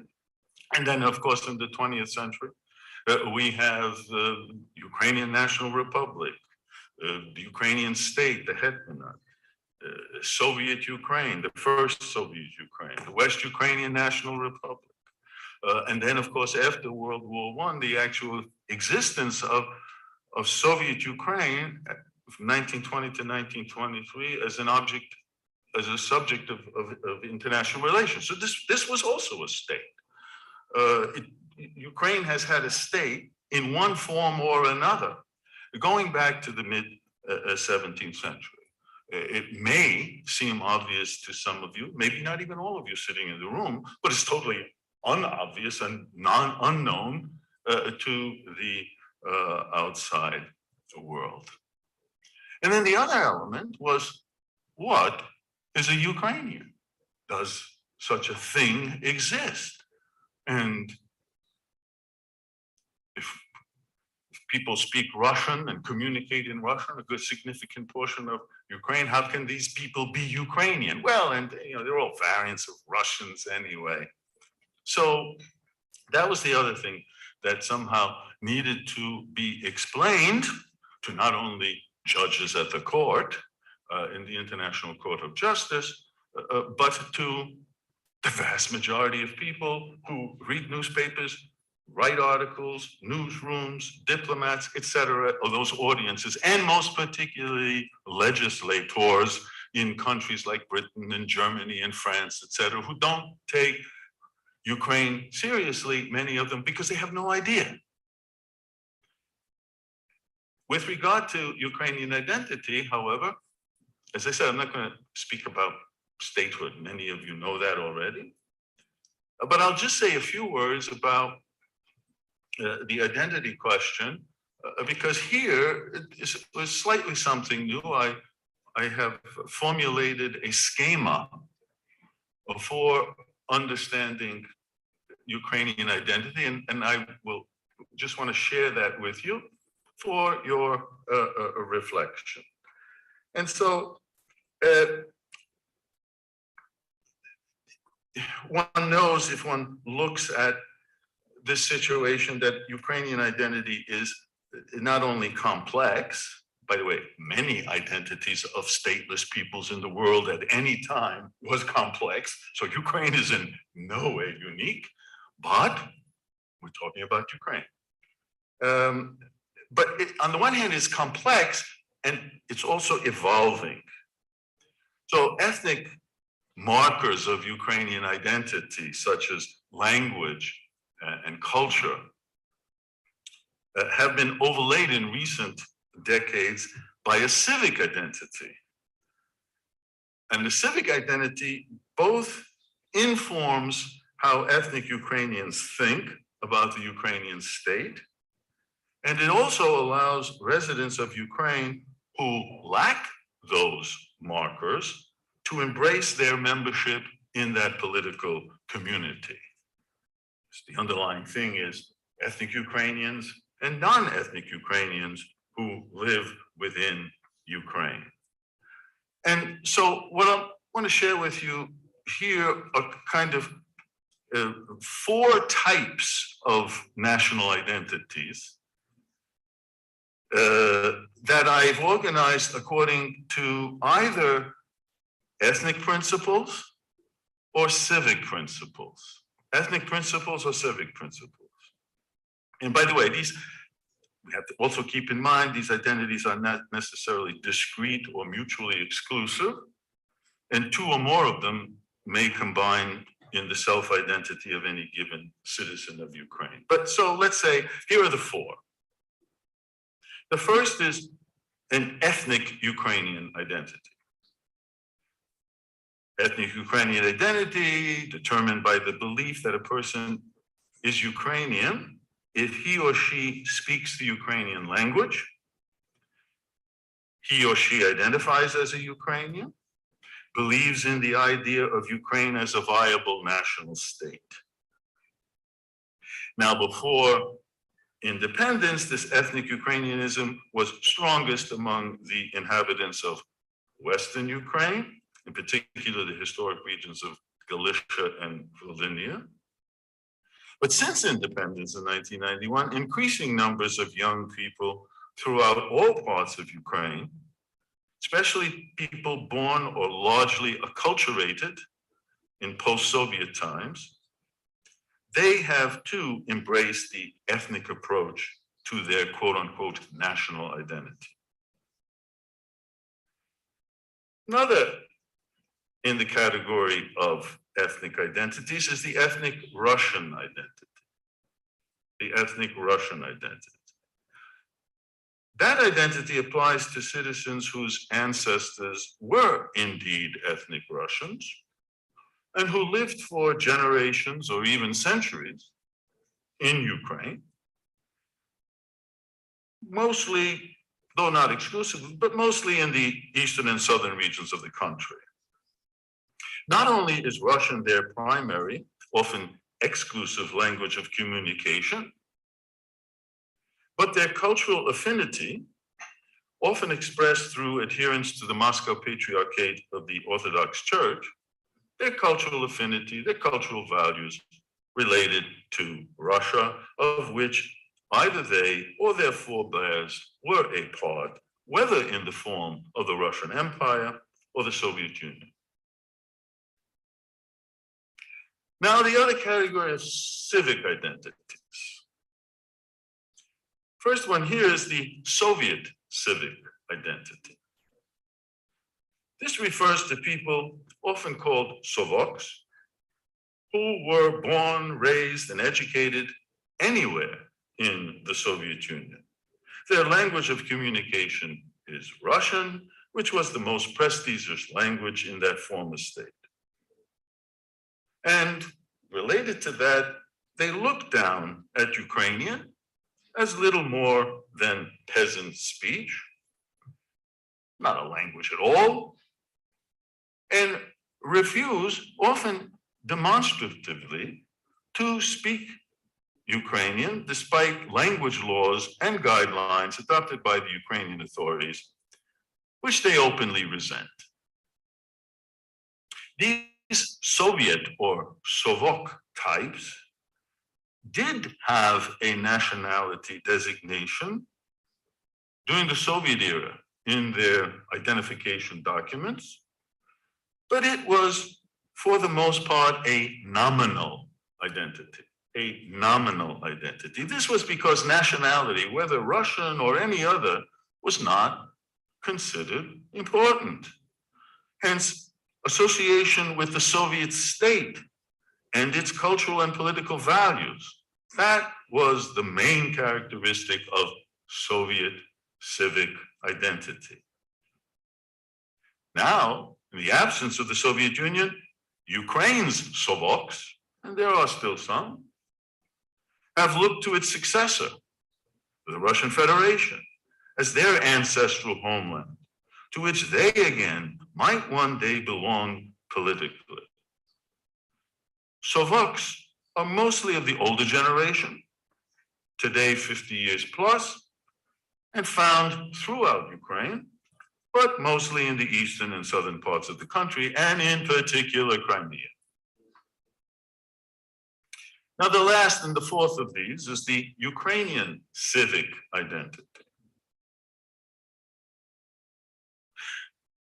Ukrainian civic identity views the state as defined by a set of shared values to which people of all ethnicities may subscribe, to people of all ethnicities. And key among those values is loyalty to the state and its interests, regardless of a citizen's nationality and language. In that context, Russian language speakers or Crimean Tatar language speakers are as Ukrainian as are Ukrainian language speakers. And it is in this context that one can speak of a modern multinational, multicultural state comprised of ethnic Ukrainians, which is a term I always use, not just simply Ukrainians when we're talking about the population of. This is a state comprised of ethnic Ukrainians, Russian Ukrainians, Polish Ukrainians, Jewish Ukrainians, Crimean Tatar Ukrainians, and we can go down the list. Also of crucial importance are shared values about what kind of state deserves the loyalty of its citizens. In contrast to Russians, whether citizens of the Russian Federation or Slovaks living in Ukraine and in various parts of the post-Soviet space, who view the state as an end in itself, citizens who espouse a Ukrainian civic identity expect their state to abide by democratic principles, including the rule of law and the protection of human rights. The model here is clearly the European Union, to which they aspire to belong, and not the Russian Federation, or for that matter, any other autocratic system. And so, to wrap up these few remarks, the evolution of Ukraine since its establishment in 1991, and in particular following two social upheavals, we know the Orange Revolution, Maidan, Revolution of Dignity, has shown that Ukraine has moved more and more in the direction of becoming a nation state where Ukrainianness is defined primarily by the civic principle enunciated in Ukraine's constitution, which reads, "The Ukrainian people are citizens of Ukraine of all nationalities." And among the shared aspirations of the Ukrainian civic identity is a commitment to a state governed by democratic values with an emphasis on freedom of expression, human rights, and the rule of law.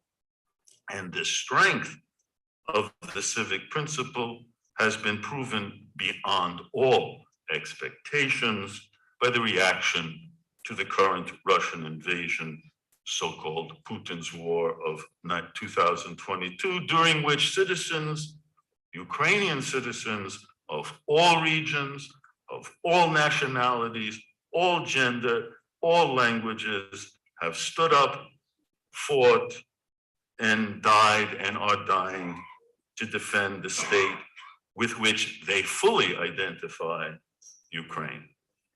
Thank you.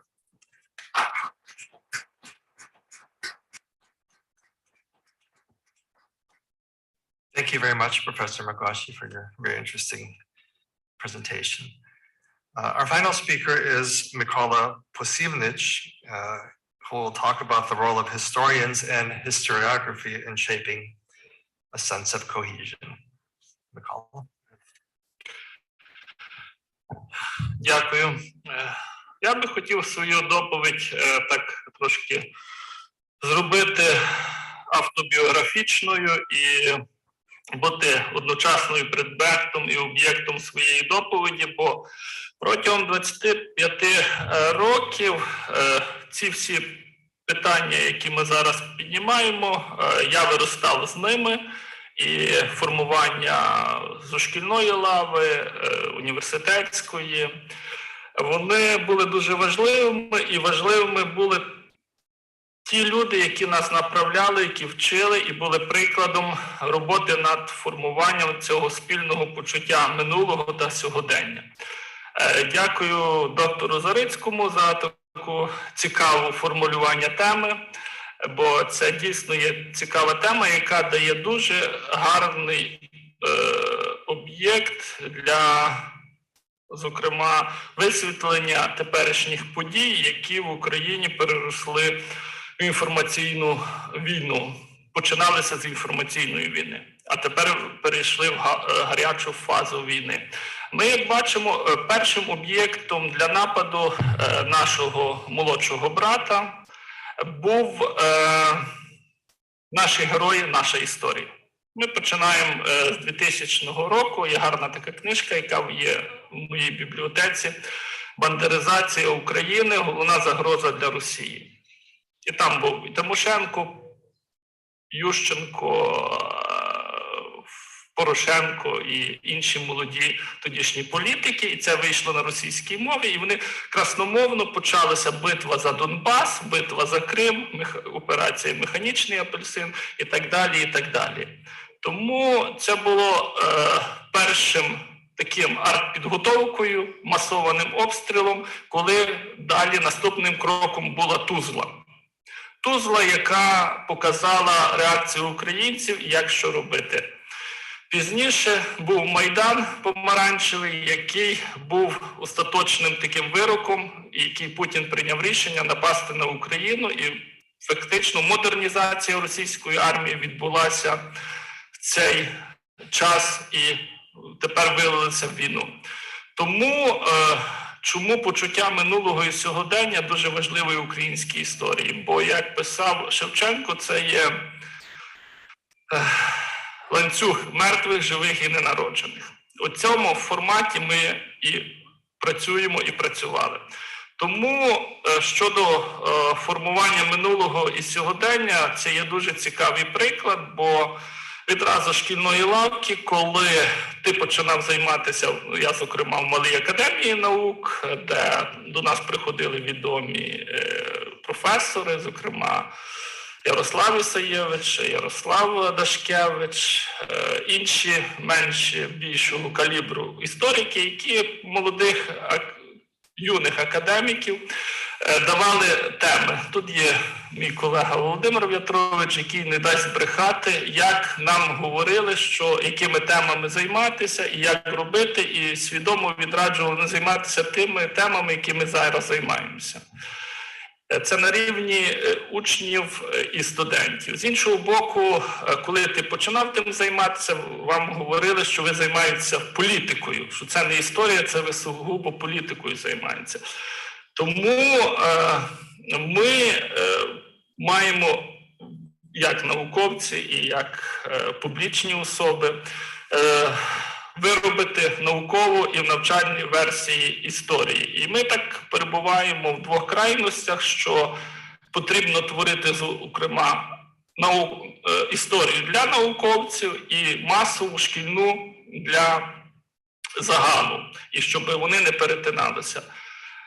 Ці крайнощі, на жаль, вилилися в те, є класична фраза, що війни виграє шкільний учитель і парафіяльний священник. Це стара пруська аксіома, яка може поєднуватися. Зокрема, якщо в дидактиці історії є, завжди в історії був смисл, ідеологічна складова, ієрархічність та чіткі маркери ідентичності – свій, чужий.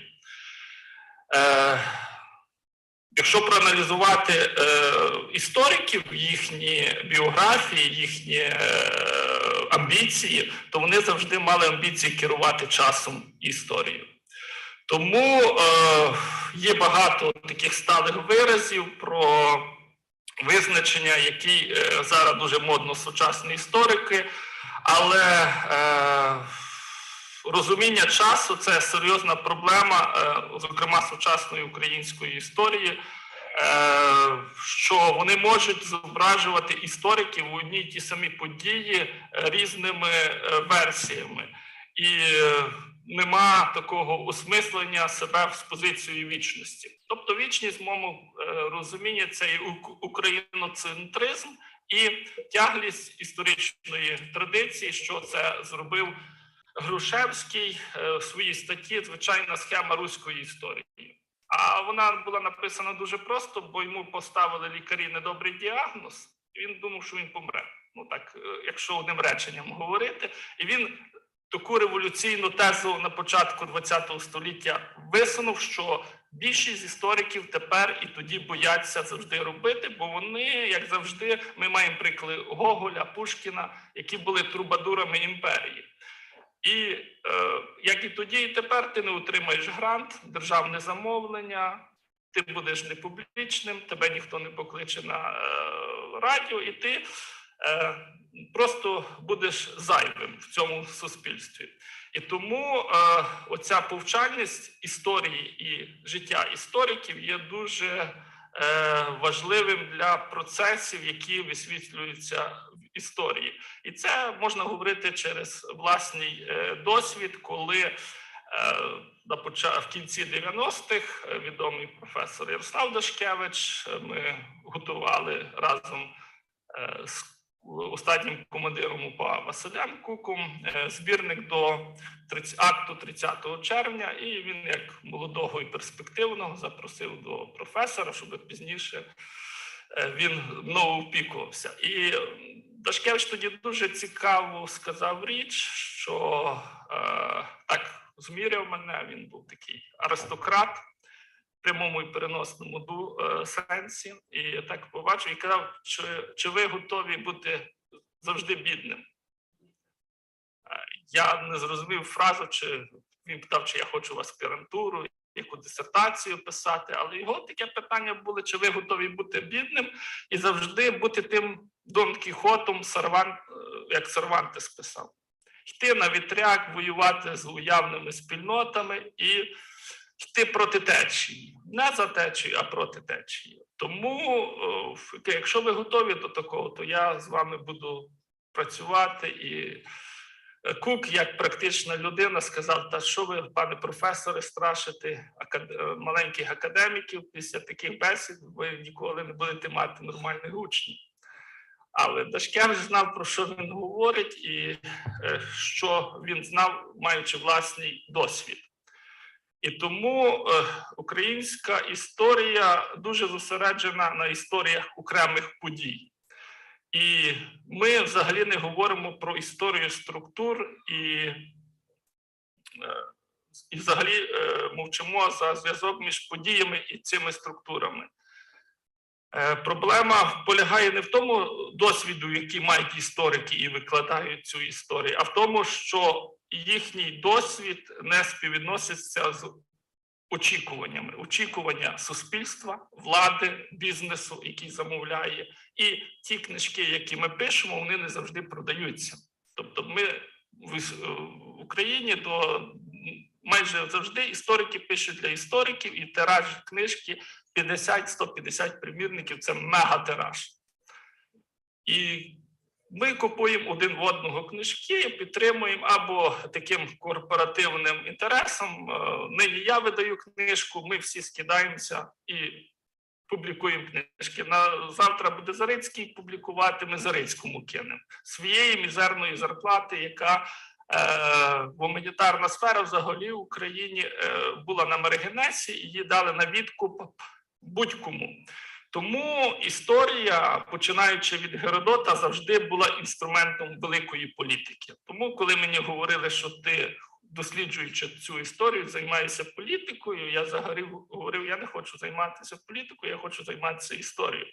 Але ця історія стала великою політикою.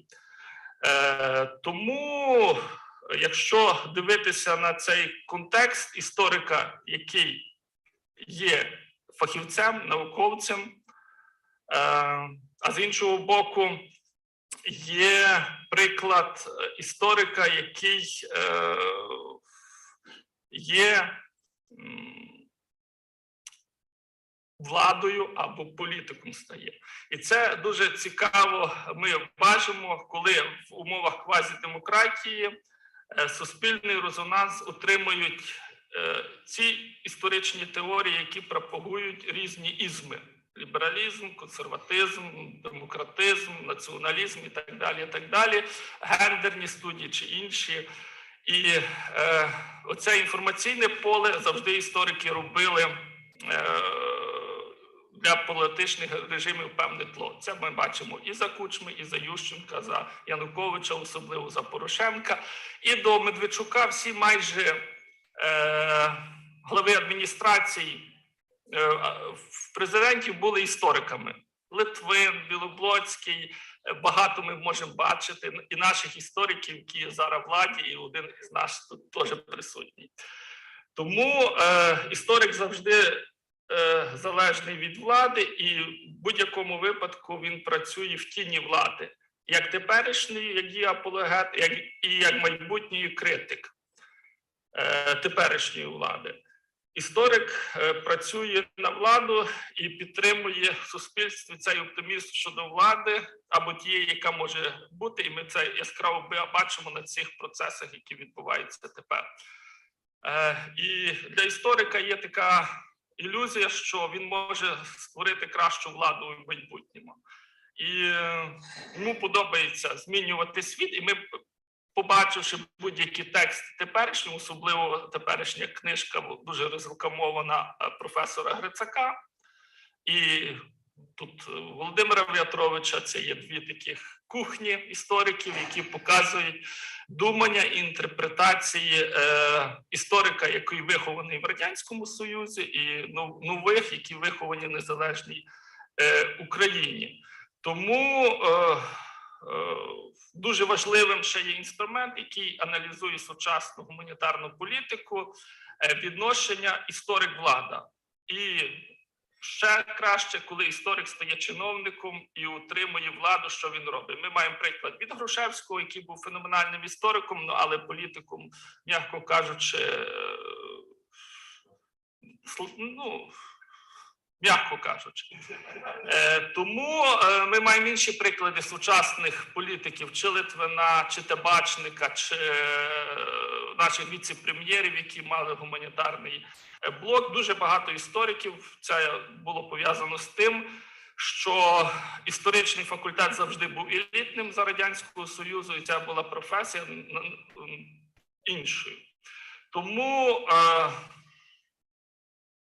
є завжди у істориків така спокуса, що вони відкривають істину і переконують цьому суспільство. І нам ще раз йде багато способів, щоб донести оці смисли і відвоювати втрачені території. Втрачені території – це є суміжні науки, і тут постає проблема, що історики стають добрими літераторами, щоб їх читали і говорили, і це вже академічна історія дуже залежить від позиції історії сучасності. І тому є дуже багато дискусій, як робити, що робити, але оце повинна в Україні гуманітарна наука передусім бути україноцентричною. Ми, на жаль, стали під загрозою інших ідеологій, недержавницьких. І ці загрози повстали тому, що в сучасній війні, коли припікає, всі вертаються до основ націоналізму, патріотизму, виховання молоді. І ми маємо приклади, що «Ой у лузі червона калина» підірвала весь інтернет, всі її співали. Я вже не говорю про флешмоби «Батько наш Бандера». І ми можемо дуже багато про ці речі говорити, але речі, коли робота над формуванням спільного почуття минулого та сьогодення є дуже важливим моментом, яка українська влада протягом 30 років не то що розуміла, а не хотіла розуміти. І оці потреби, які ми зараз маємо в ході війни, чому зараз дуже багато істориків пішло воювати на фронт, бо вони відчули себе непотрібними в цій ситуації. А інформаційне поле, інформаційна безпека просідає. І тому більшість з них вирішили, що зі зброєю в руках вони більше зроблять для цієї держави, ніж пишучи твори, ніж роблячи ту чи іншу роботу, яку, якщо вони загинуть, після них ніхто не буде працювати і робити. І ми повстали під таким екзистенційним моментом, коли в 1903 році їхали на відкриття пам'ятника Котляревському, то українську інтелігенцію збирали в 2 вагонах. Якби сталася аварія, не було б української держави і української інтелігенції. Так само зараз, якщо ці 2 вагони істориків будуть знищені на фронтах, ми не будемо мати майбутнього, бо всі хочуть бути бізнесменами, юристами, провідними топ-менеджерами, але оця складова, яку ми повинні розуміти, ми повинні вкладати гроші як в бізнес, в гуманітарну сферу. Чи це література, чи це мова, чи це будь-що. На жаль, наш бізнес помалу тепер починає розуміти, що без історії, без усвідомлення не може бути успішною країною. Дякую за увагу.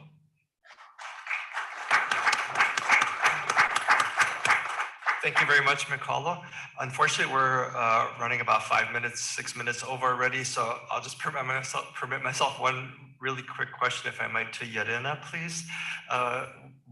How do you think the Russian invasion of Ukraine, this war, will impact historiography in Ukraine and the push for,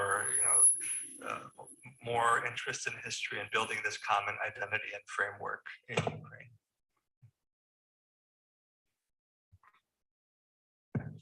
Дякую за запитання. Я не знаю, наскільки російська агресія може допомогти історіографії, бо просто фізично багато пішло воювати. І це, якщо ми про це чітко говоримо в Україні, маємо розуміти, що зараз багато з науковців і тих, хто були ключовими, вони, особливо молодшого віку, вони зараз під безпосередньою загрозою. Але щодо зростання інтересу, так, він відбувся. І мені здається, що головне, що відбувся зростання інтересу до українців поза Україною. Тобто, є якісь українці, їх вже можна якось ідентифікувати. І цей високий момент зараз в цей інтерес вписатися і спробувати розказати про себе від себе. Бо ми теж маємо право голосу. За нас переважно говорили на Заході інші люди, і це були переважно росіяни. Ми бачимо ситуацію з тим, що повсюдно є Russian Studies, і ми просимо університети від імені уряду розділяти це, відділяти окремо українські студії від російських, розуміти, що це є різне. І от цей момент, мені здається, є дуже високою задачею для того, щоб покращити свої зусилля ще більше докласти, щоб розповісти про себе світові. В Україні інтерес до історії зріс, але мені здається, що більше це все-таки от розуміння. Ми вдягнули на себе оцю шкіру людей, які в подібних умовах приймали складні рішення. Бо зараз ми приймаємо ці складні рішення, ми починаємо їх більше розуміти. Це, мені здається, розуміння історії, прийняття до себе, воно дасть більш тривалий ефект, ніж просто навіть прочитання книжки. Не знаю, чи варта ця ціна цього, але... I apologize. I wish we had time for more questions, but we're already running about 10 minutes over. So,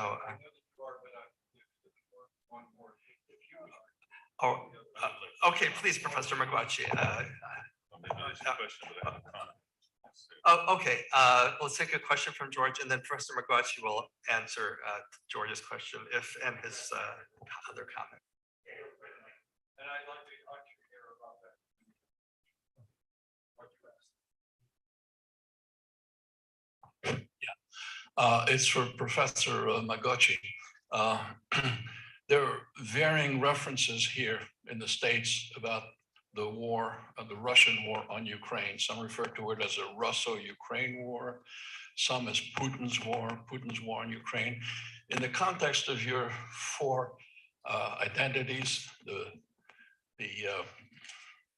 what do you call those? Markers of Ukrainian identity. 2 ethnic and 2 civic, yes. Yeah, I'm kind of curious across the spectrum of those, what would be the references in Ukraine to the war, or is there no distinction?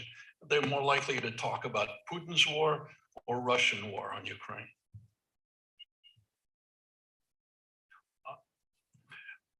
Well, if one is a Sovok, this is a war of liberation. If one is a person that falls into the category of a civic Ukrainian identity, this is an aggressive Russian war, and it's only the second phase of a war that began in 2014, and is a reflection of a centuries-long aggression on the part of Muscovy, and then the Russian Empire, and certainly now today the Russian Federation against Ukraine. It's, in a sense, from that perspective, a normal state of things. Unfortunately, Ukraine is located where it is, and so that's how they would just simply this is a Russian invasion and Russian war against Ukraine.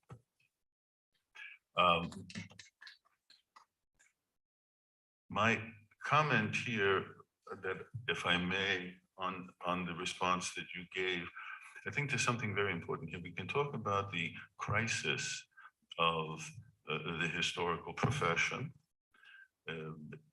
This happens not only in former Soviet countries, but also in satellite countries, and the role of a historian in society. There is a kind of problem with two assumptions here. Is history important? Well, it is obviously important because it gives justification for the Serbs to remove Albanians from Kosovo, and it gives, justification for the Serbs and the Croats to liquidate the Bosnian Muslims. It's all based on history. So yeah, history is important.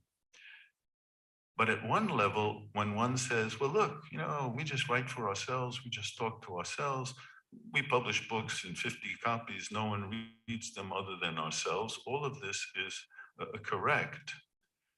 But we're forgetting one thing, one very important thing. Society and the public in general does not learn history from what you write, colleague, or from what I write. The name of the game are textbooks in schools. That is where people learn and retain whatever scattered knowledge that they have, is what they have learned in upper elementary level, in high schools, and then, since the last 20, 30 years or more, from movies and from the internet. This is where people learn history. So on the one hand, one could say people like us are totally irrelevant. Well, we're not relevant because at least some of us gather new information, new interpretations, but the battle for the minds and souls of people in any country is through the school systems. And therefore, there has to be continual linkage, which there is in certain circles in Ukraine, especially how you get the message of the Holodomor now out to people we know. That the professional historians must be interacting with school teachers and those who create curriculums for schools. That's where the action is, and nowhere else, if you want to influence and have an impact on society.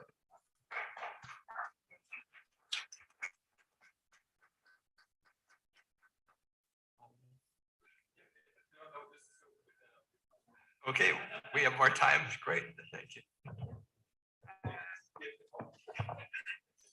Дякую за ваше зауваження і хотіла поділитися маленьким моментом. Я працювала в Міністерстві освіти керівником апарату міністра освіти у 2008-2010 роках, коли вперше відкривали архіви.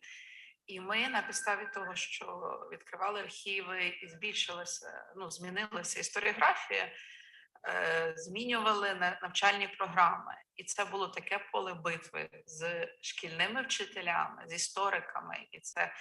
І симптоматично, що тільки прийшов новий міністр освіти Януковича, вони все це почали викреслювати. Вони буквально забирали підручники зі шкіл. А друга частина, переважна більшість українців вже ніколи не будуть вчитися ані в школі, ані в університеті. І коли я говорила про інформаційні кампанії, наш головний фокус був це на дорослих людей, і щоб через медіа донести їм коротко запаковано в 4-5 слів меседж тих товстих історичних книг. І переоцінити роль медіа в цьому, і те, що ви підкреслили, інтернет, звідки вони беруть телебачення, фільми, це головні джерела знань про історію дорослим людям в Україні. Okay, great. Well, thank you very much. Please, let's have another round of applause for our wonderful panelists.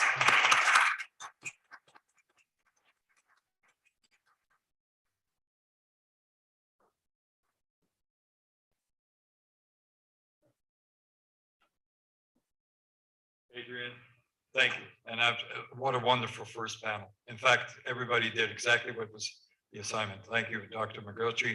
Thank you, Yaryna. Thank you, Dr. Posivnych. This was wonderful. This was exactly what was ordered. I will give the program says 10-minute coffee break. I will give a 3 to 5 minute coffee break so that everybody can rest a little, and then we have to reassemble very quickly so that we can begin our next session, an equally interesting session. So 3-minute break, please. Thank you.